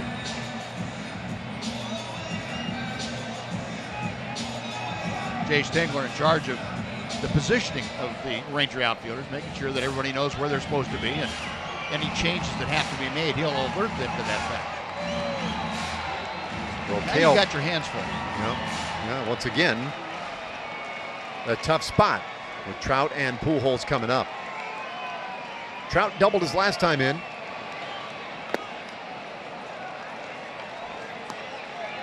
Flied out in the 1st inning.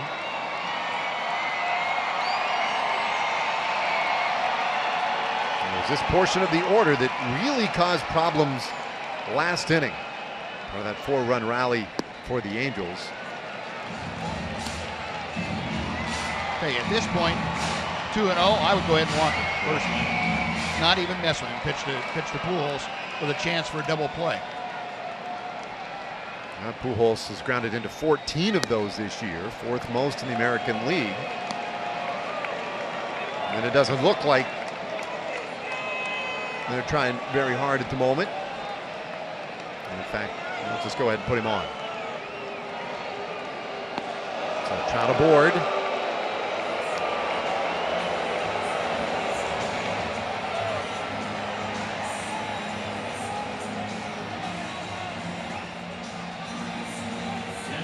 Well, before Pujols bats, let's check in with Dana Larson on a Chevy game break.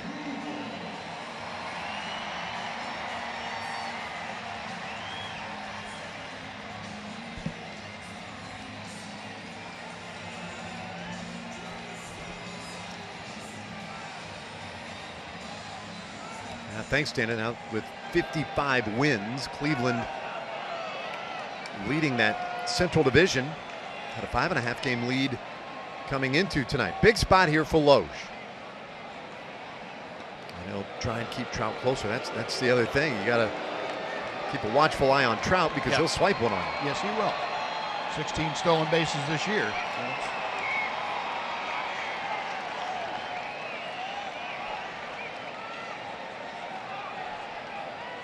First pitch to Pujols. Lays off ball one. A single, a 3-run homer tonight for Pujols. And I would not let Pujols hit a fastball in this at bat. If he sees a strike on something other than a fastball, that's fine, but not a hittable fastball. That's out one foul, 1-1. And Pujols in his career now a .500 hitter against Loesch. 7 for 14.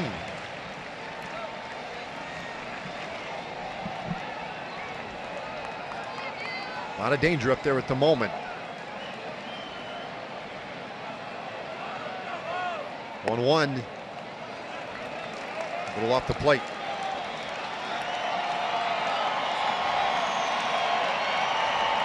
If you want to throw him fastball here, it's got to be inside off the plate. Can't let him get extended on the fastball.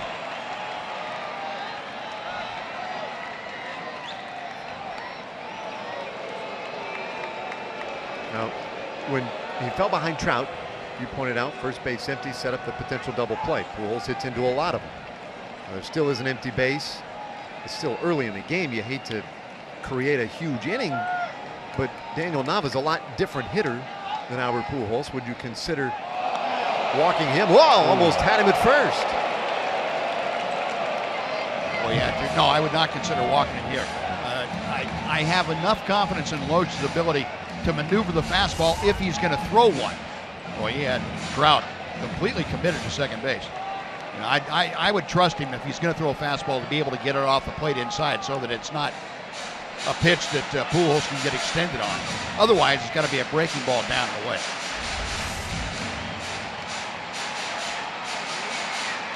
Like Manny had thought for a moment there about challenging that call at first, but they'll let it go. Rangers leading by a run. Calhoun tripled. He's at third. Trout was intentionally walked with a 1 out.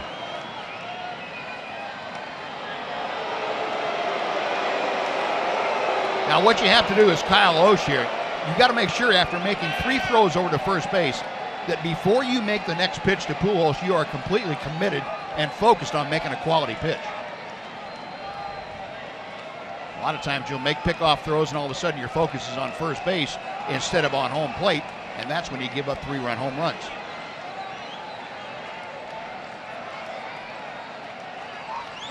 It's 2-1. Trout running. The throw is high. And Odor couldn't bring it down.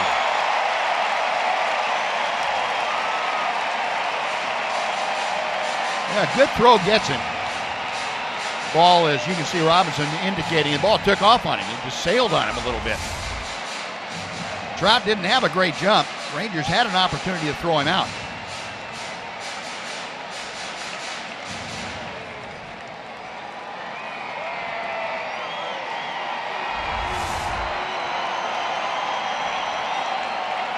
So after that happened, I would not throw him a strike. 3-1 here. First base empty. And Pujols hits this one deep to left and gone. His second 3-run homer of the night.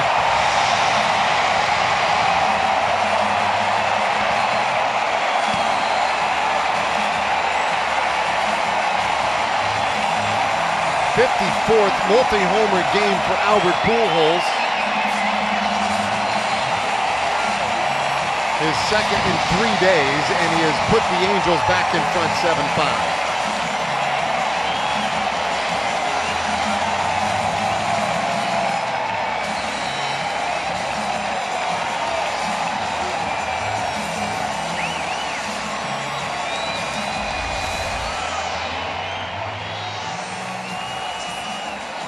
Hanging slider, stayed up right at the top of the strike zone, and everybody knew it as soon as the crack of the bat.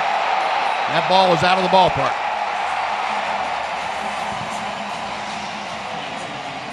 And Loesch out of the ball game. Jeff Bannister goes to the bullpen. We'll take a break. Be back in a moment.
Again, Albert Pujols with his second 3-run homer of the night is giving the Angels the lead again. 7-5 the score. Sean Tollison on a relief. Well, last time we saw Tolly was Sunday afternoon, I should say, in Chicago. Saturday, I'm sorry. Saturday in Chicago. Tolly gave up a run in an inning and a third of work. We're trying to calm this down and get the Rangers in to let them go to work offensively again with no further damage done. Now Daniel Nava, the man due. 0 for 2 so far tonight. 7-5 Angels. Bottom of the 5th inning. First pitch bounced out to Odor. He throws to first, 1 away. So there you go. 1 pitch, 1 out. Pardon me, 2 away. Just felt like a new inning. Here's Andrelton Simmons.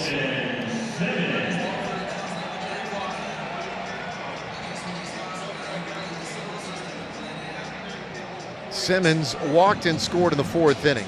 0 for 1 tonight, flied out back of the 2nd. Now the story tonight been Albert Pujols, 3-run homer in the 4th. Same thing in the 5th. And then Tollison starting Simmons off with ball 1. So Loesch went 4 1/3 tonight. The 7 runs on 6 hits, the 1-0. Ooh, bounced right up and took off his helmet.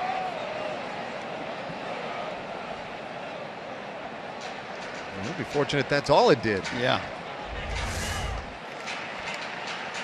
That right upside the head. Boy, that hadn't had that helmet on. That's going to take the side of his forehead off.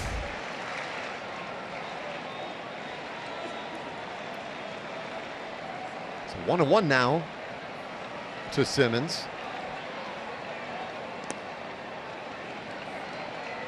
Tollison trying to coax him off the plate a little bit. 2-1 the count.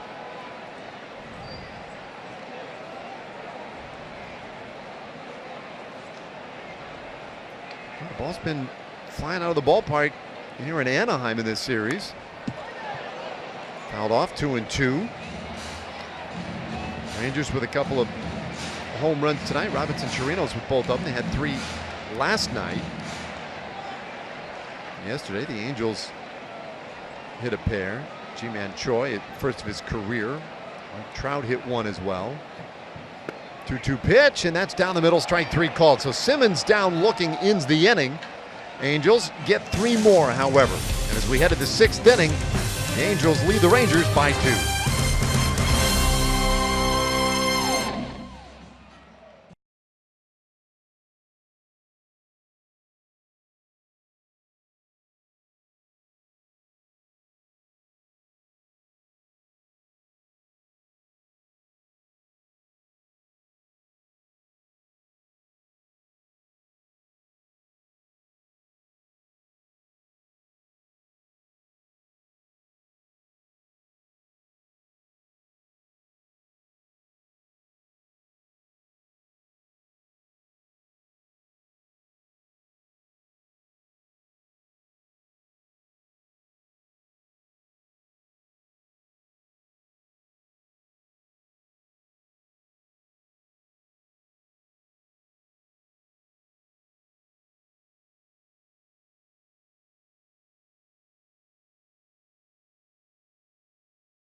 Time for the Sonic Slam inning, brought to you by Sonic. Tonight's jackpot worth $900 and dinner for two at Sonic Drive-In. If a Ranger hits a home run this inning, Gail Russell of Edgecliff Village, Texas, will win $900. And if a Ranger hits a grand slam this inning, Gail will win $25,000. You can register at any participating Sonic restaurant.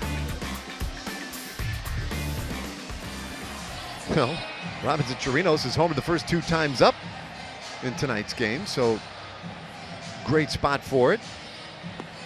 And back to the top of the order for Shin-Soo 2. Diolis Guerra is on in relief for Tim Lincecum, who went 5 innings today and leads with the lead. Well, Guerra has been a pretty good find for the Angels. He is working on his 19th game tonight. Very fine ERA of 2.63. He's had 19 strikeouts in his work so far this year. So he's ready to go. Both teams into their bullpens. It's a 2-run game. You get the sense the scoring may not be over in this one, though. Take a look at the Kubota power stats. Angels bullpen been pretty good lately, especially when you look at where it was. Now, they've played good baseball. They've won 8 of their last 10 games. There's a count 1-1 on Chirinos. So I suppose it stands to reason the bullpen numbers probably going to be pretty good. The offensive numbers we've talked about have been pretty good.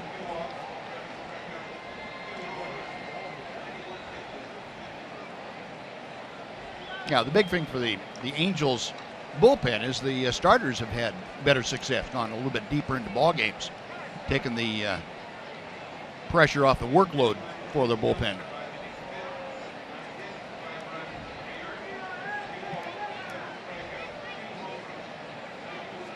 Well, Chirinos, solo homer in the 2nd inning, 2-run blast in the 4th. Having a great night tonight. Guerra's 1-1, and this one is hit hard to center, but Trout is there. And there's one away. 3 pretty solidly struck balls by Chirinos tonight. 2 of them leaving the yard, and that one, except for a lack of height, had a chance to. It was hit hard too.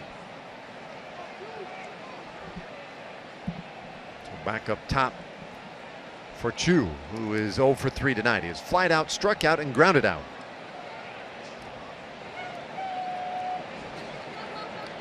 A tough year for Chu. He's trying to stay healthy. 2 disabled the stents, and then this recent stretch where he had better than a week away from playing a game every day because of the All-Star break mixed in there as well. Did not play in the first, or did not start anyway, in the first 4 games of the second half. Late on this one, the count 0-2. That back is bothering him a little bit,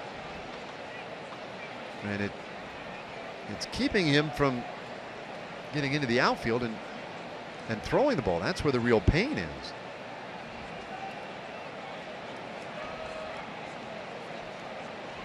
Big right-hander Guerra comes to the plate 0-2.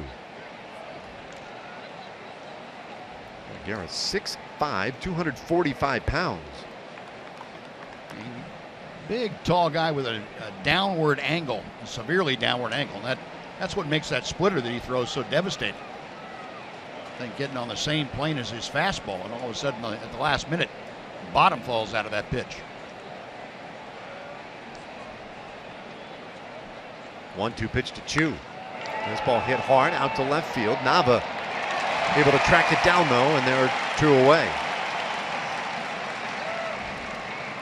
Bring up Ian Desmond.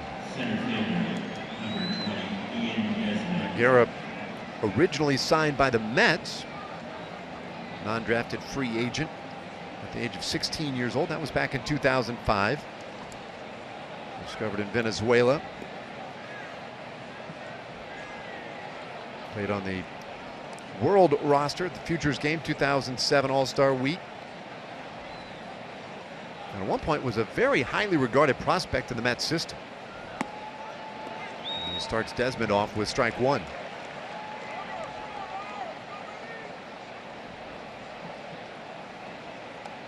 Desmond, a couple of hits in that walk tonight, so he's been all over the bases.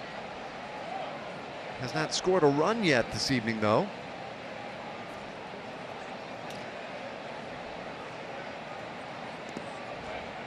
It's 1-1.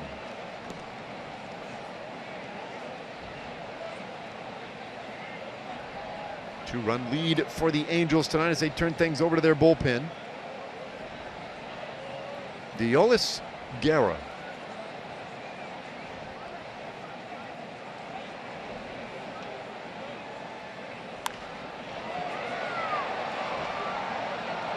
Strike two, 1-2 the count.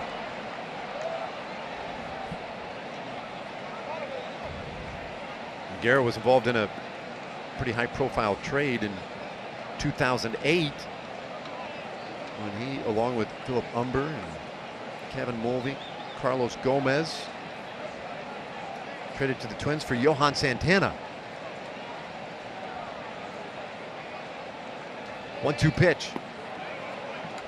We're all square again on Desmond. 2-2 the count.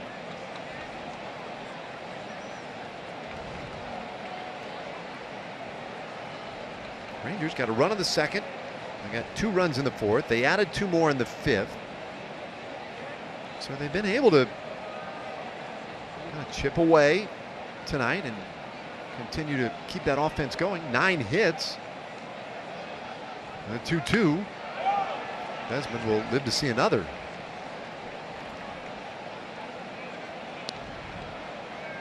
Yeah, they've put together an offense tonight, Dave, that has been pretty consistent. They've had 4 innings of 2 hits per inning, and then he had one where he just had one, but that was a home run back in the second. So they've had base runners. They've left 6 men on base so far and had another thrown out on the base pass. Guerra's 2-2. That's a full count. Yeah, that out on the bases might be one we look back on later on as an awfully big out. That's how we ended the top of the 5th inning. You know, that, and I think not being able to get the runners home from third with less than 2 outs certainly has played a part in. 3-2. Desmond hits this one high in the air, deep into the night, and out of here. A massive home run by Ian Desmond, his 17th of the year. And he gets the Rangers to within a run.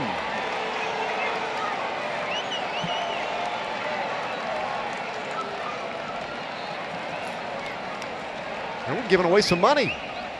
Gail Russell just won herself $900. Congratulations to Gail. Our Sonic Slam inning. Ian Desmond just picked her up. Well, there wasn't much doubt about that thing. That left a vapor trail. Ian didn't know it was gone until he hit it.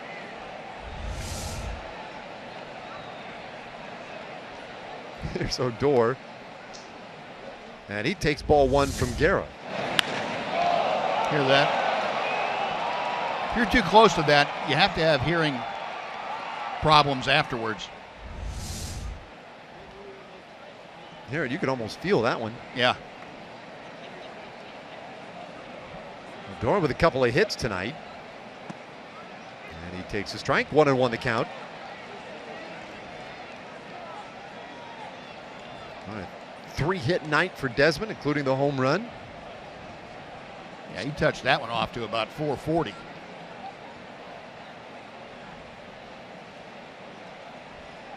Yeah, with a big exhale. And it's tight, 2-1. Have they provided us measurements here? I don't know that I've heard. I haven't seen them, No, I'm just guessing. I think you're. I mean, that's the way my ears rung. It rang after it went off. I'm guessing that's about 440. Charlie Nagy, the pitching coach for the Angels, trying to find out himself how far that went. 2-2 to Odor. Yeah, something tells me that might not have been the nature of that phone call. Don't think so? That's something important for pitching coaches to know. So make sure you don't hold the ball the same way next time. It's one of the pearls of wisdom you have to impart to your pitchers. 2-2. Odor hits it hard, but a chopper. Second base. Petit able to handle it, and it completes the inning. Rangers get one back on the Desmond bomb. We go to the bottom of the 6th inning. Angels leading by a run.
Join the Texas Rangers Baseball Foundation and Medical Center Arlington on Sunday, September 4th for the 5th annual Rangers Labor Day weekend race. Enjoy a scenic 5K course. It finishes on the field, or bring the whole family for a 1K fun run. Go to TexasRangers.com/race to sign up. Well, we've been running around the bases tonight. 13 runs, 16 hits combined by these two teams, and we're only in the bottom of the 6th. G-Man Choi starting things for the Angels, and he did not go, according to Marty Foster down there at third base.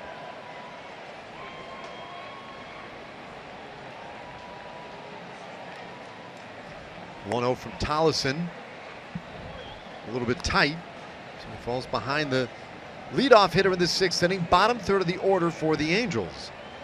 Yeah, and that's the key, Dave. You really want to get 3 quick outs here in the bottom third of this Angel order. Don't take a chance on turning the lineup over. Troy hits one high in the air, but not going to carry. Desmond is there, and that is out number 1. Good job by Tollison, falling behind and still making a quality pitch and getting a 3-pitch out. So Tollison on relief for Kyle Loesch, gave up 7 runs on 6 hits in his 4 1/3 tonight. Walked 3, no strikeouts for Loesch. Really, the killer was just a couple of pitches to Albert Pujols. I say that, I mean, those were the big run-scoring plays. There were some things in front of those home runs that he might look back on. The walk to Cole Calhoun to lead off the 4th inning, primary among them. Jet Bandy stands in now.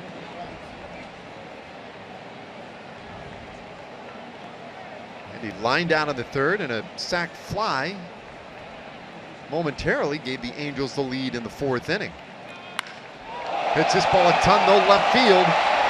Rua back to the wall, and it is gone. So Jet Bandy homers. Angels push that lead back to 2.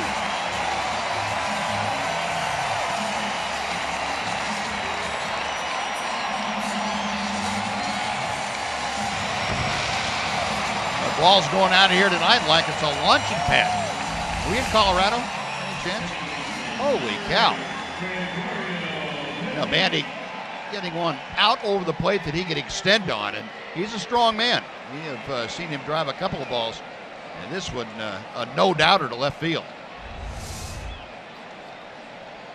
Well, now Oriole Petit sends it foul off the facing of the upper deck. Strike one.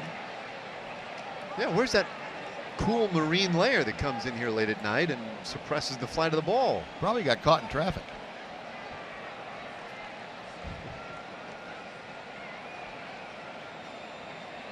That's a standard response anyway in Southern California whenever you're late. Caught in traffic. Yeah. Nobody's going to dispute you. Oh, really? I think it's a perfect explanation. Thing is, it was a little warmer today. Yeah, it was. And we might be seeing some of the symptoms of that. Tomorrow's supposed to be warmer still. And now 0-2 on Petit. And from what I understand, we really haven't seen warm yet on this trip.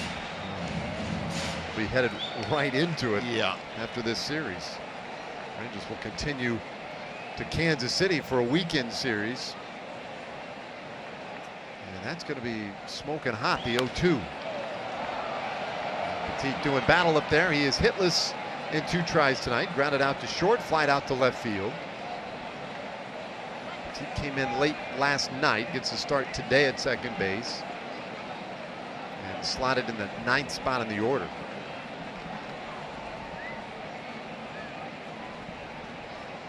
Tollison got the final 2 outs in the 5th inning. After the Pujols homer came on and got Nava to ground out, got Simmons looking. And the 0-2 pitch. 1-2 the count.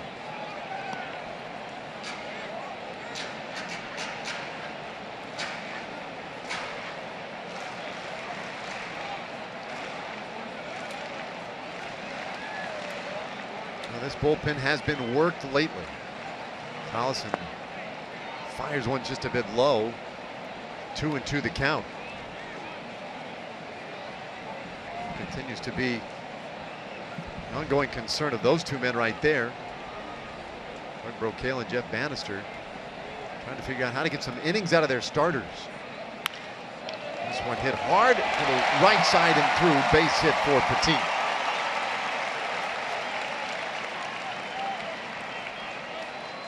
So the 8th place hitter with a home run, the 9th place hitter follows with a single, and now it's back to the top of the order where things get pretty rough with this Angels lineup.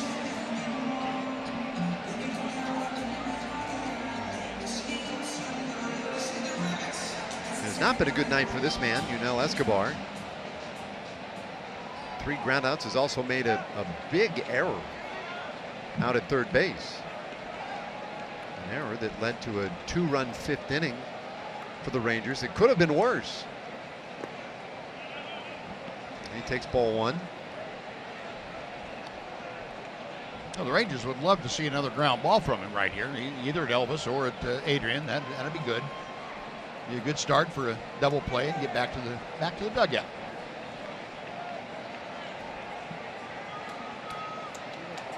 I mentioned earlier that Pujols has hit into a lot of double plays, and that's a fact. 14 of them. But nobody has hit into more of them than Yunel Escobar. He's hit into 16, most in the American League. So a good candidate right here.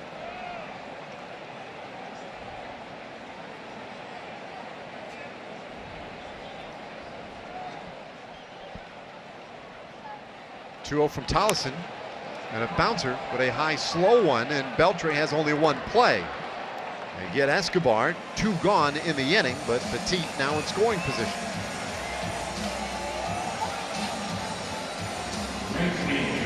Well, got what you wanted, ground ball, but got a little too much air on there to begin with.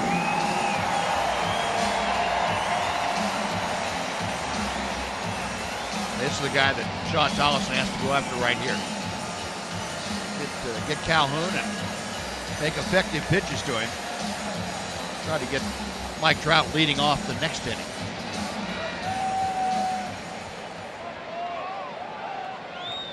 He's been trouble tonight, as you can see.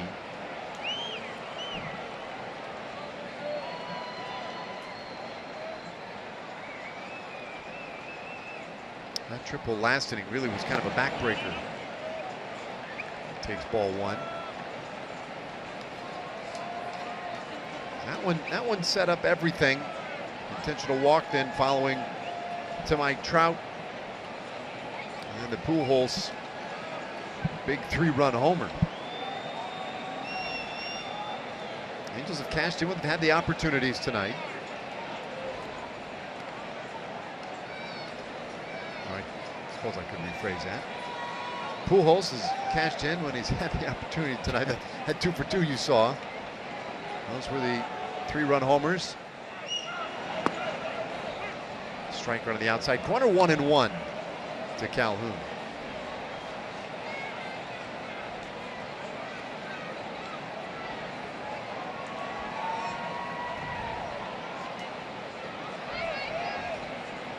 See Tony Barnett warming up. Tollefson won an inning and a third on Saturday. Trying to go an inning and 2/3 tonight. He needs one more strike to take care of Calhoun and wrap up this 6th inning. So much pressure right now on those two to balance the use of the arms out of that bullpen.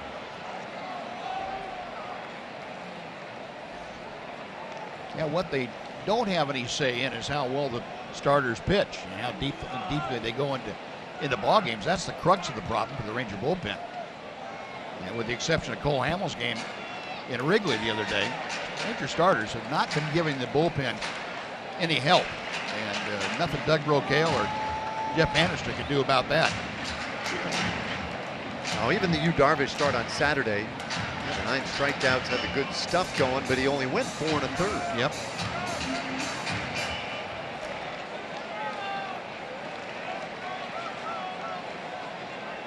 One run in this inning, Jet Bandy with the home run.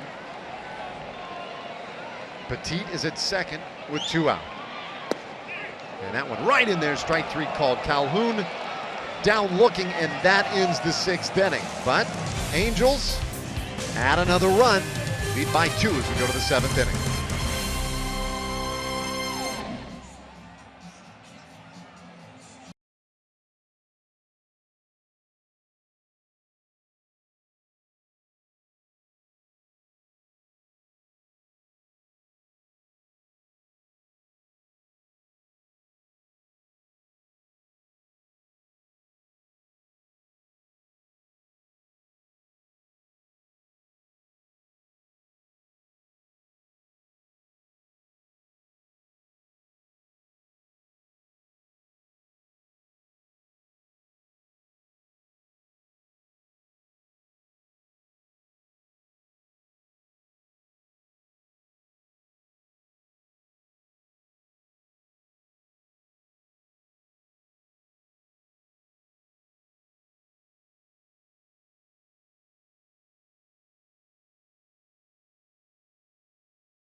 Time for the Ford game summary.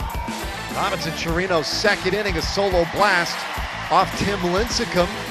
Opened the scoring. He'd had a 2-run shot in the 4th inning. Again off Lincecum, just the 4th player to hit 2 home runs in a game off Tim Lincecum. But then at the bottom of the inning, Albert Pujols. That one good for 3. Last batter Loesch would face. Pujols did it again in the 5th. Another 3-run homer. 2 guys each with a pair of home runs tonight. And they have handled the majority of the scoring. 8-6 Angels and Joe Smith on in relief. You got the 32-year-old side-wheeling right-hander on now, and Joe Smith has been on a mission to try and get himself back in order. He's struggled a bit of late, anyway. He was the closer of choice when Houston Street was on the disabled list.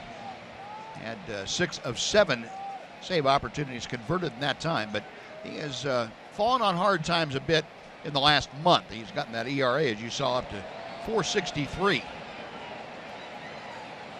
So he is the third pitcher tonight for the Angels and pumps in strike 1 to Beltre. We'll see Beltre, Moreland, and Rua in the 7th inning. Lincecum went 5, gave up 5 runs on 9 hits. Beltre, high bouncer, left side of the infield, long throw for Simmons, but it's there in time, and he takes care of Beltre for out number 1. You know, Escobar had thought about trying to make a play on that, and then he remembered what happened a couple of innings ago on the bouncer off Ryan Rua's bat, so Escobar let it go, and probably a good idea. Discretion being the better part of valor. You know, you would think that to be a much easier throw for Escobar if he's able to get it cleanly, his body moving in the right direction, that kind of thing, whereas Simmons going the other way, but Simmons such a better all-round infielder as Moreland hits this ball hard out to center, but Trout a couple of steps to his left hauls it in. 2 away. Well, that's 2. Mitch, the last 2 balls that Mitch has hit have been right on the screws. He had a one-hop shot at first last time up, this time up a line drive to center. Mitch not getting cheated up there, putting the ball in play with authority the last 2 times. Smith with a couple of quick outs, and we'll now deal with Rua. Rua reached on that error you were just talking about a moment ago on the play by Escobar at third. It ended up being a big error because the Rangers would extend the inning. That would have been the final out. Instead, they would go on and score 2 runs. 1-strike pitch. And this one goes wide of the bag, count 0-2. Yolis Guerra came in relief of Lincecum, pitched the 6th inning, but gave up the home run to Ian Desmond.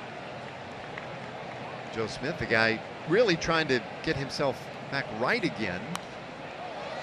As Rua popped this one foul, count stays 0-2.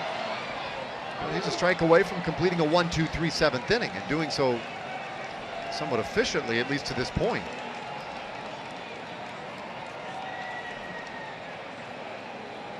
It's amazing how quickly the game goes from a slugfest in the middle innings to suddenly you can't help but start count the outs, and you get concerned about how many more opportunities may remain.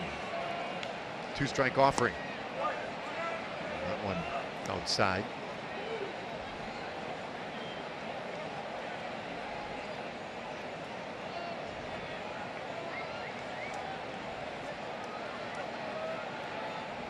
Set up right over the inside corner, but that one a little bit in. 2-2 on Rua.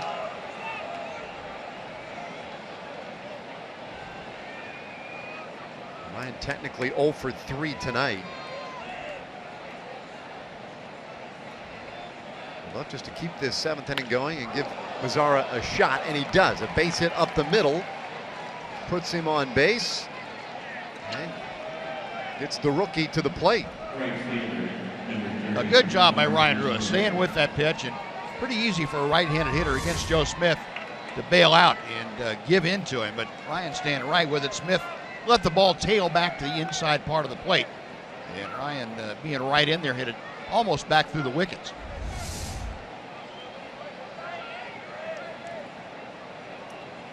Well, Nomar Mazara, it's been a tough stretch for him.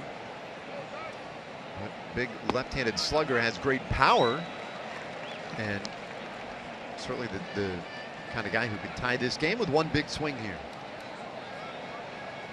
An RBI single his last time up in the 5th, 1 for 3 tonight.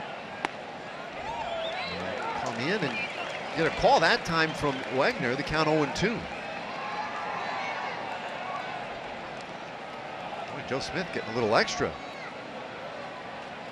in the 7th inning. So Mazara's going to have to protect here.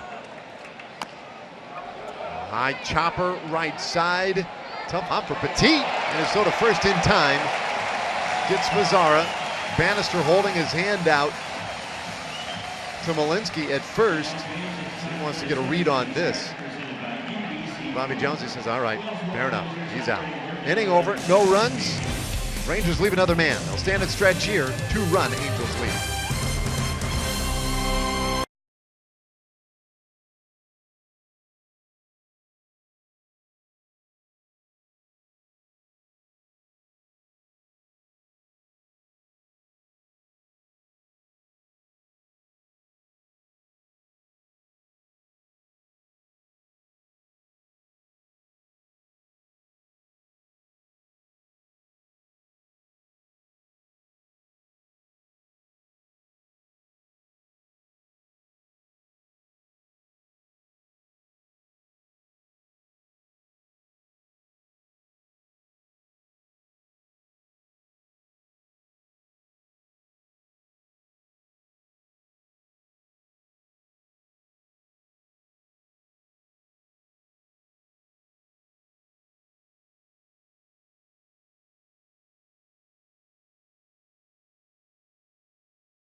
Coming schedule. Rangers will wrap up this series tomorrow. Off day on Thursday as they will travel through the night. And then a weekend series in Kansas City against the defending world champs. After that, Rangers will be happy to get back home, see the A's and the Royals, and wrap up this month of July. Put July in the rearview mirror. It has been a tough go as they trail tonight by 2, bottom of the 7th inning. Tony Barnett, though, has come on to pitch, and he's been great lately. Yeah, he's coming in now with the task of keeping this game at a 2-run deficit. Give the Rangers a chance to come to bat in the 8th inning, down by a couple. He's got the meat of the order, though, to go through against these Angels. Numbers for Tony. It's his 38th appearance of the year. 6-3 record, so a lot of decisions coming into games just like this. The Rangers have fought back and gotten him a victory 6 different times. 43 innings of work, often used Tony Barnett. Little low to Trout in the count, 1-1. Trout with the double, the intentional walk, 1 for 2.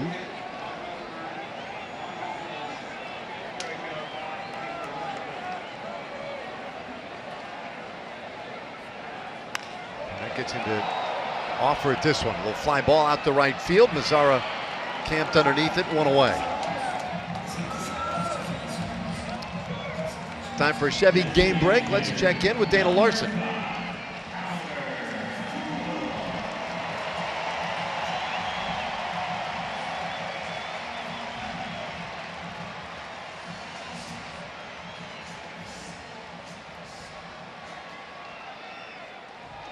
Okay, thanks, Dana. They were leading 3-0 early in that one, so the A's coming back. Astros have a losing record on the road this year, but boy, they have surged lately as Albert Pujols makes a wild cut at strike 1.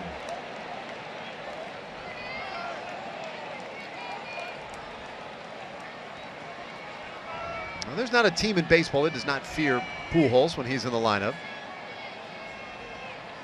And there are stretches where it seems like you can't sneak anything by him. Barnett does twice in a row.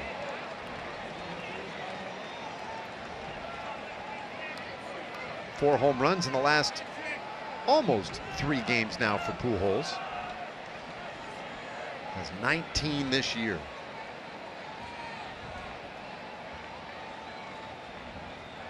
Barnett's 0-2.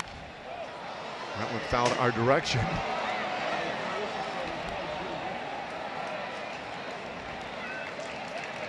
Now that first home run, you see the location, the inner part of the plate, right in the middle though, up and down. And the second, up and away. That was an off-speed pitch that Pujols able to get on top of out there and drive it out.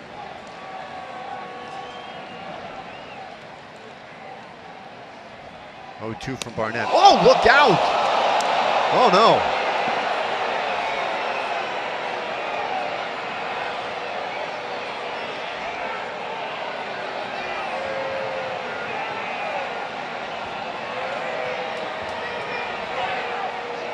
You saw he got up quickly and signaled to Barnett. Tony was a little concerned, but he signaled to Barnett that he was okay.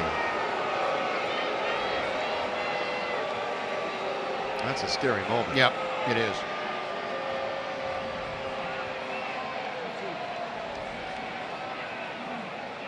Yeah, I just hope he's all right. That's, oh, you hate to see that happen to anybody. But goodness, Albert kind of locked in there to stay with that pitch that he'd gotten behind on a couple of times. It'll be okay, but it would not surprise me that on further review, the Angels said, hey, we've had enough for tonight, big guy. That left eye of his already puffed up pretty good.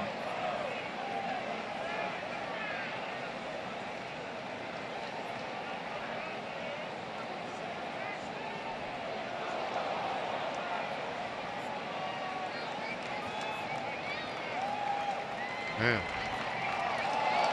Very fortunate. You know, having watched him for many years, you know him to be a big, strong guy. Boy, oh boy.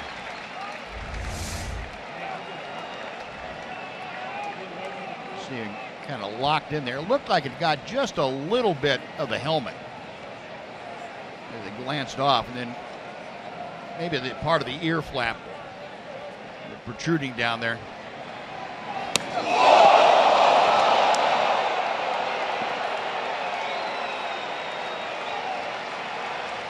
Yeah.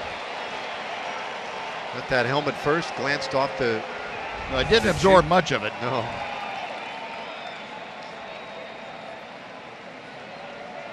Man. Now batting for your Angels. Might be a little crack on the helmet. Right there on the bill. The ball boring in on Albert. He just barely got right at the bottom of that brim and the ear flap combination, but ooh. Pujols a very fortunate man to be unscathed, basically. Well, he's at first now with 1 out, and Daniel Nava fouls off the first pitch he sees. I don't know if that ever happened to you when one gets away and you hit a guy like that. I would think as a pitcher that it might take a moment to settle some of that adrenaline down too. It does. It does. It's not a very comfortable feeling to let go of a ball and realize that the hitter's in jeopardy. 1-strike pitch. And it's 1-1 on Nava, who is hitless tonight in his 3 trips to the plate. Nava with the start in left field, second consecutive night.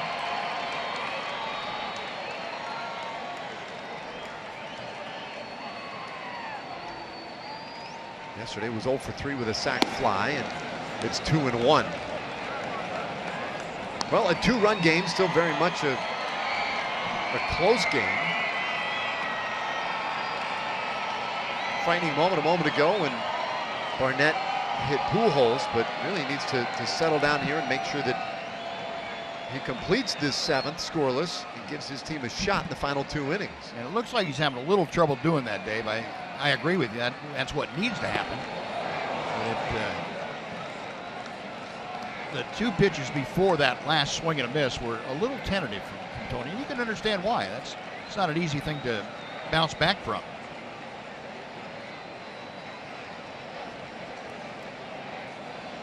So 2-2 the count.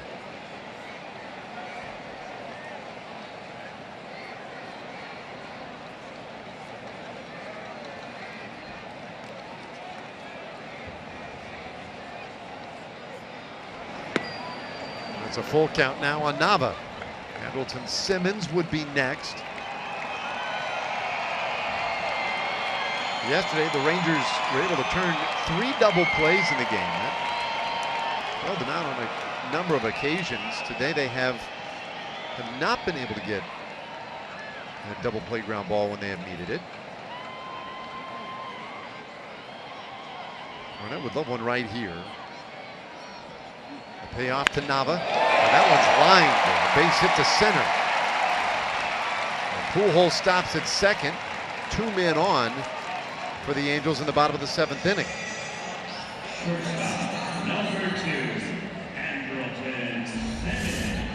Well, Tony, after missing away a couple of times, was bound and determined to get one in the strike zone. And the result, a pitch down that Nava could handle, driving it into center.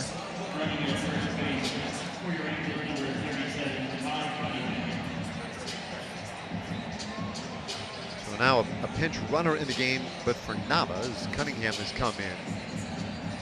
Saw him late in yesterday's game as well. And there you see Todd Cunningham.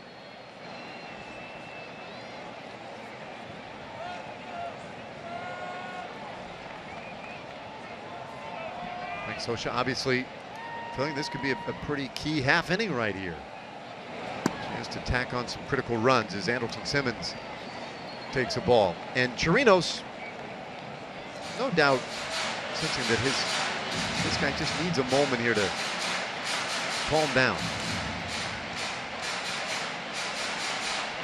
That's the psychologist in Robinson Chirinos there, going out and seeing if he can come up with a magic word or a magic phrase that'll make it all right for Tony, that he can go ahead and throw quality strikes. Well, these are very big pitches. Pujols at second, Cunningham at first.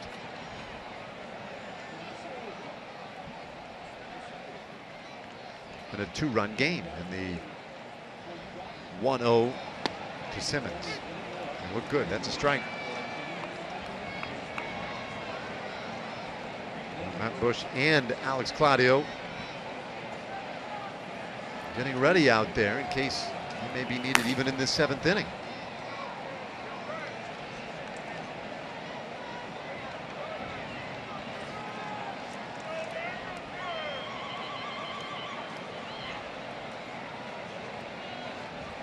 Barnett, it's a bouncer, short. Andrews, second to 1. Odor to first, double play. So there you go. There's that big double play. 6-4-3. Barnett gets out of trouble in the 7th inning. We'll go to the 8th with the Angels leading by 2.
MLB.com @bat app. Stay up to the moment at any moment with Game Day, live game video highlights, StatCast news, and more. Download MLB.com @bat, the #1 app for live baseball on your phone and tablet.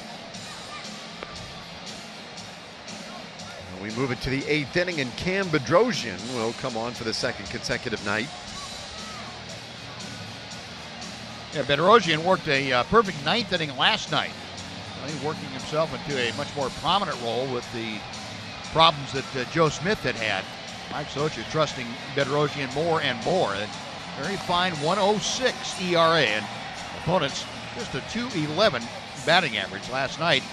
He faced Chu, who came on as a pinch hitter in that 9th inning, and then Profar and Ian Desmond. Now Todd Cunningham stays in left field after pinch running a moment ago for Daniel Nava. That's the only defensive change along with Bedrosian.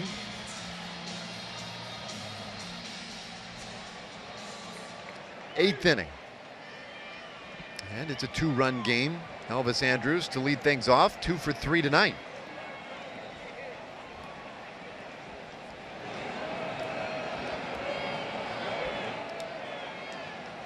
Ball's been carrying this evening. Both starters, Kyle Loesch and Tim Lincecum, victimized by a home run ball.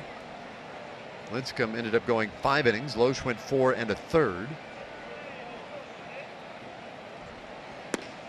1-0 pitch right in there for a strike.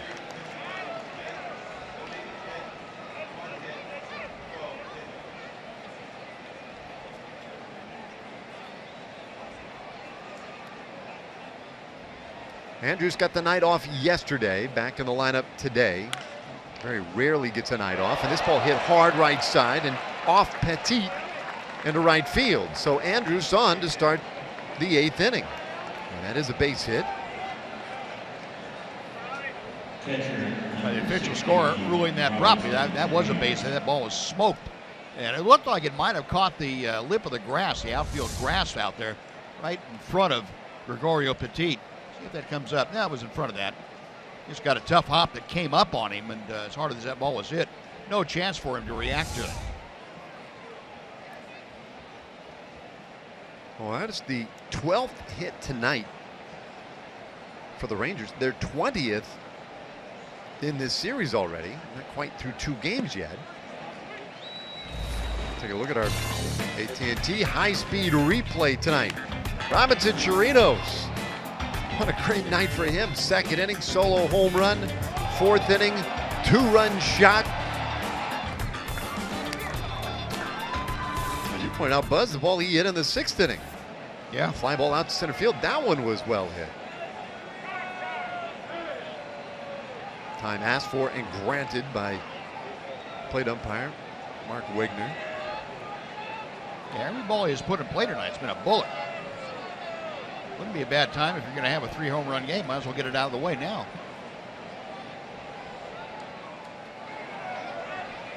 Bedrosian's 1-strike pitch. A little high. 1-1. I mentioned earlier his 2 home runs off Tim Lincecum. Only 3 other players have managed that feat. Lincecum, of course, a 2-time Cy Young Award winner in the National League. He kept a lot of great hitters off balance. 1-1. Chirinos shanks it foul for strike 2. Chris Davis. That's Chris with the K. He was the most recent to do it. Curtis Granderson did it as well, and Marcus Timms. So those are the other 3 who were able to accomplish the feat. You know, the locations of those 2 pitches that Robinson hit out, very similar locations. And, you know, Bedrosian throws hard, but he doesn't have a lot of movement on his fastball. He can tune it up to catch up with the velocity, which Robinson is doing. First one he fouled off to the right. That one he was much closer to being right on.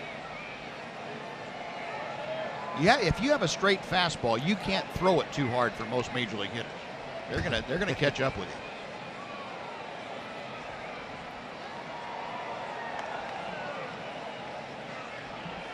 now Chirinos has seen a few in this at bat. Getting more comfortable with each passing pitch. But he swings and misses at a breaking ball, and that strikeout is our first out of the 8th inning. Yeah, you put a wrinkle into it, now it's a different ballgame. That's the equalizer, as pitchers will tell you. Pretty good 12-6 breaking action on Bedrosian's hook.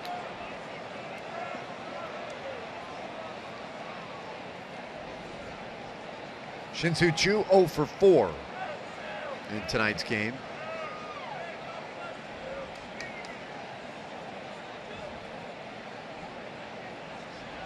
He's got Andrews at first. Choo, when he has been healthy and in there, has had the home run swing going this year. 7 of them coming into tonight. He didn't look real comfortable after that swing. Nope, he did not. Took down that knee a little awkwardly.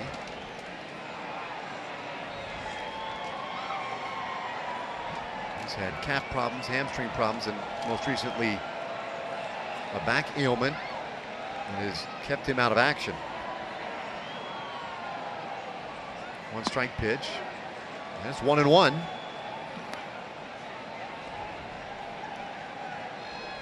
Lincecum, Guerra, Joe Smith, and now Cam Bedrosian for the Angels.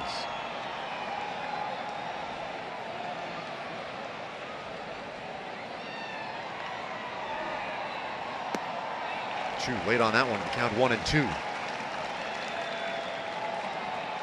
Rangers have sent Loesch, Tollison, and Tony Barnett so far in this one. Tomorrow, Martin Perez and Hector Santiago, a couple of left-handers, for the finale in this series.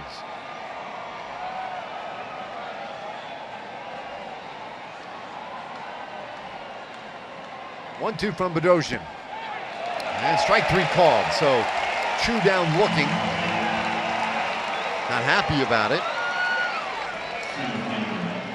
It's going to be up to Ian Desmond.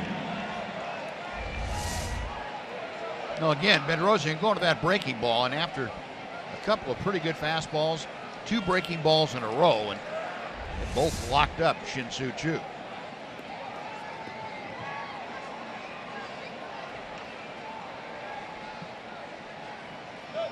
Desmond's had a huge night at the plate.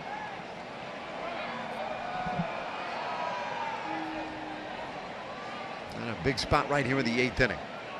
Who knows how many good opportunities the Rangers will get from here. They got a guy who can hit for some power with a man out there for him. And a guy who has had very good success after the 6th inning in ball games this year. One of the leading hitters in late game heroics. 5 home runs, 7th inning or later, to get his team the lead. It has been very clutch. Now this was back in the 6th inning, and that ball was crushed. Did get a note on that one, Buzz. 462 feet, according to Statcast. Yeah. It's about a, today's rate, I guess, about a $35 cab ride. That's pretty good. Out there in the rock garden.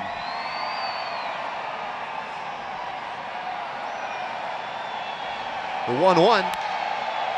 This ball hit high in the air. Deep center field, may not carry. Trout is there. And that ends the inning. Desmond so close. To the bottom of the 8th we go. Rangers trail by 2.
tonight, as you see, the Rangers trailing it right now. Their fans hoping there are still a couple of more slugs left for this team. See if they can get the tie or get ahead when they come back up to bat. They'll do it again tomorrow night as well. Here's the matchup for the finale of this 3-game set.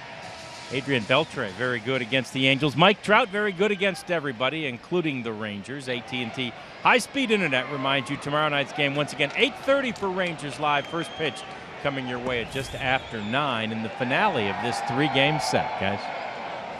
All right, thanks, John. Bottom third of the order in this 8th inning for the Angels. Matt Bush is on to pitch. Now, Matt is 28th time out there this season since coming up in May for the Rangers. There's been something coming out of that bullpen. Last saw him on Saturday in Chicago, worked a scoreless, uneventful inning. This ball hit hard by Choi right out to right field. Mazzara is there, one away. On the top of this inning, where Desmond was up there with a man on, looked like a big spot. Boy, he got a hanging breaking ball from Bedrosian and just missed it. Bedrosian saying, yeah, it's up, but Desmond saying, doggone it, I just missed that thing. And he did. He got him 2 millimeters under a solid blast that would have carried up in the rock garden again. Just that close to tying the ball game. Now Bandy flips that one out into right field. 1 out single. He's had some good at bats tonight. Angels have a man on in this 8th inning.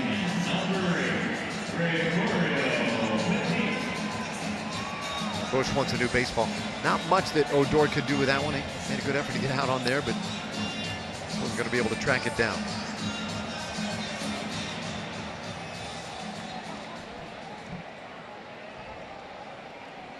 Now Gregorio Petit, 1 for 3. Really did battle with Sean Tollison in the 6th inning, earning that single to right field. And takes a strike from Bush.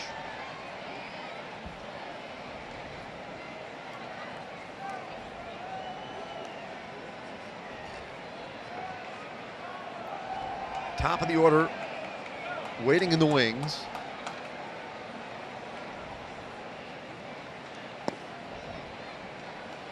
And it's 1-1. Well, Bush has really done a great job this year. His first year pitching in the big leagues, made some adjustments early, learned a little bit about the response of the body to back-to-back days pitching. Bouncer third, Beltre to second one, Odor to first, double play. Bush gets the twin killing to get out of the inning. Now the Rangers with a chance in the 9th. Rougned Odor will lead it off.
Who knows, might get an exciting finish out in Anaheim, where the Angels will be coming to bat down by a run, or rather in Oakland.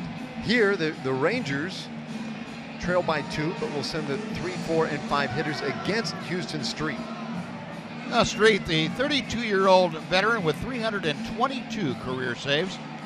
This is his 22nd appearance of the year. He has 11 walks and 11 strikeouts tonight. That tells you that he is not the same Houston Street we've seen in the past. A 329 league average against him.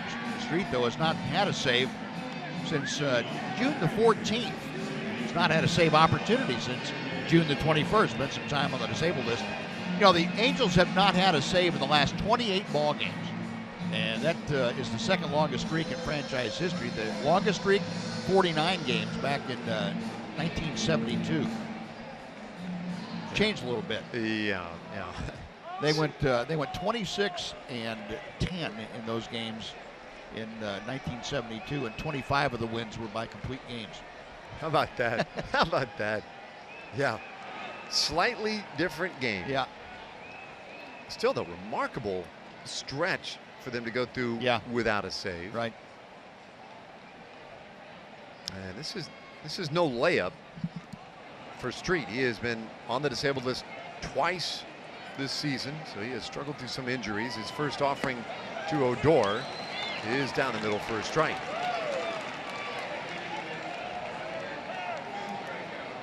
Odor's had a good night at the plate.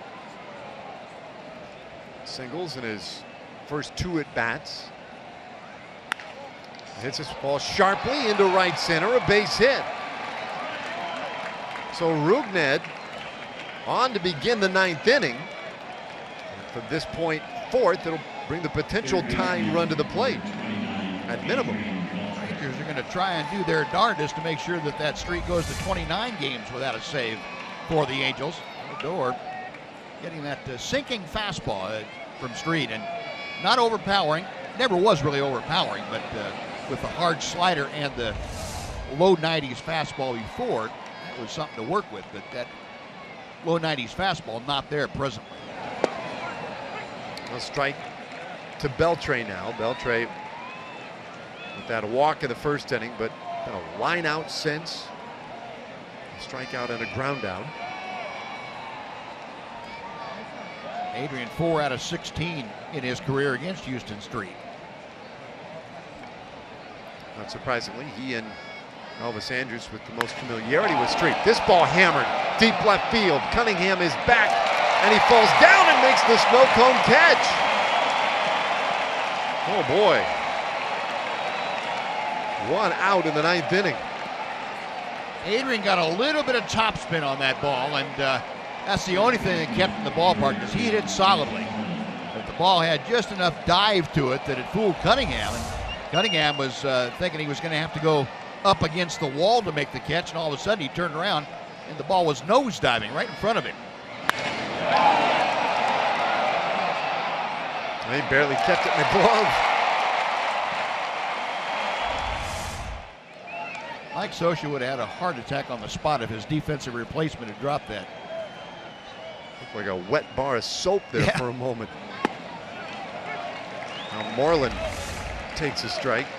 Now take a look at this. Uh-oh, right about there. So that's going to be a problem. And it almost rolled out of the top of his glove.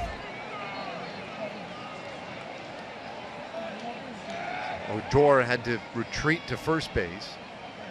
Strike pitch to Moreland. And a good cut, but he's in a hole here 0-2. Yeah, that good slider is still there. It may not have the real sharp break anymore, but that's still a very quality pitch. Houston Street makes very few mistakes late in ball games with that pitch.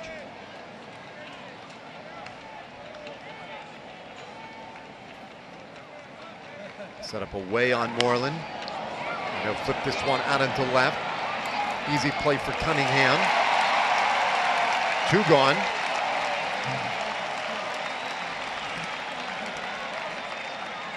Jurickson Profar will be summoned as a pinch hitter.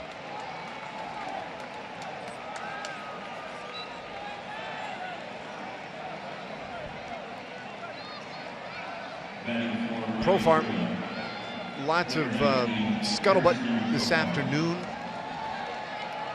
as he got some work out in the outfield. Had everybody buzzing today. Could he? And then how soon would he potentially get an opportunity to play in the outfield? And it may not be that far off. Pinch hitting here. And he swings and loses his bat. Look out.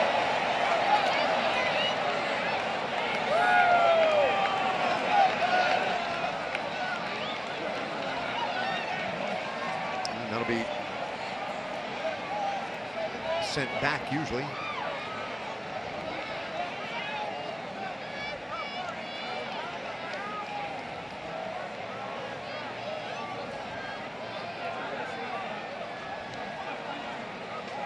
They're trying to get the bat away from the guy, get the guy to go up with him. I'm not sure where they're taking him. Like, whoop. Up to the bat return office. I guess so.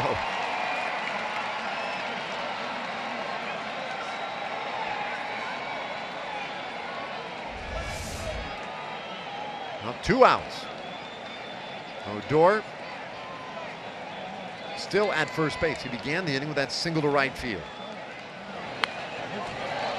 And Rangers are down to their final strike. Profar's been excellent as a pinch hitter. There you go, 3 for 5.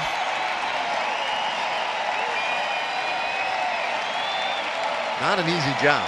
Pulled off that bench.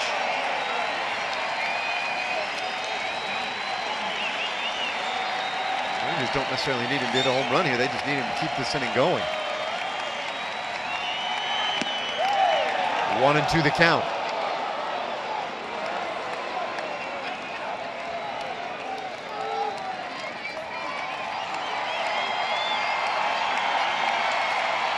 Fans trying to help Houston street along.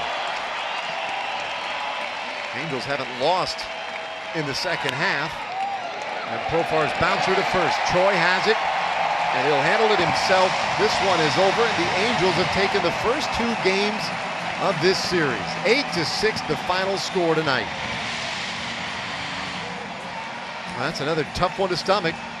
Rangers with an early lead, but can't hold on to it. Angels win by 2. Back with more in just a moment.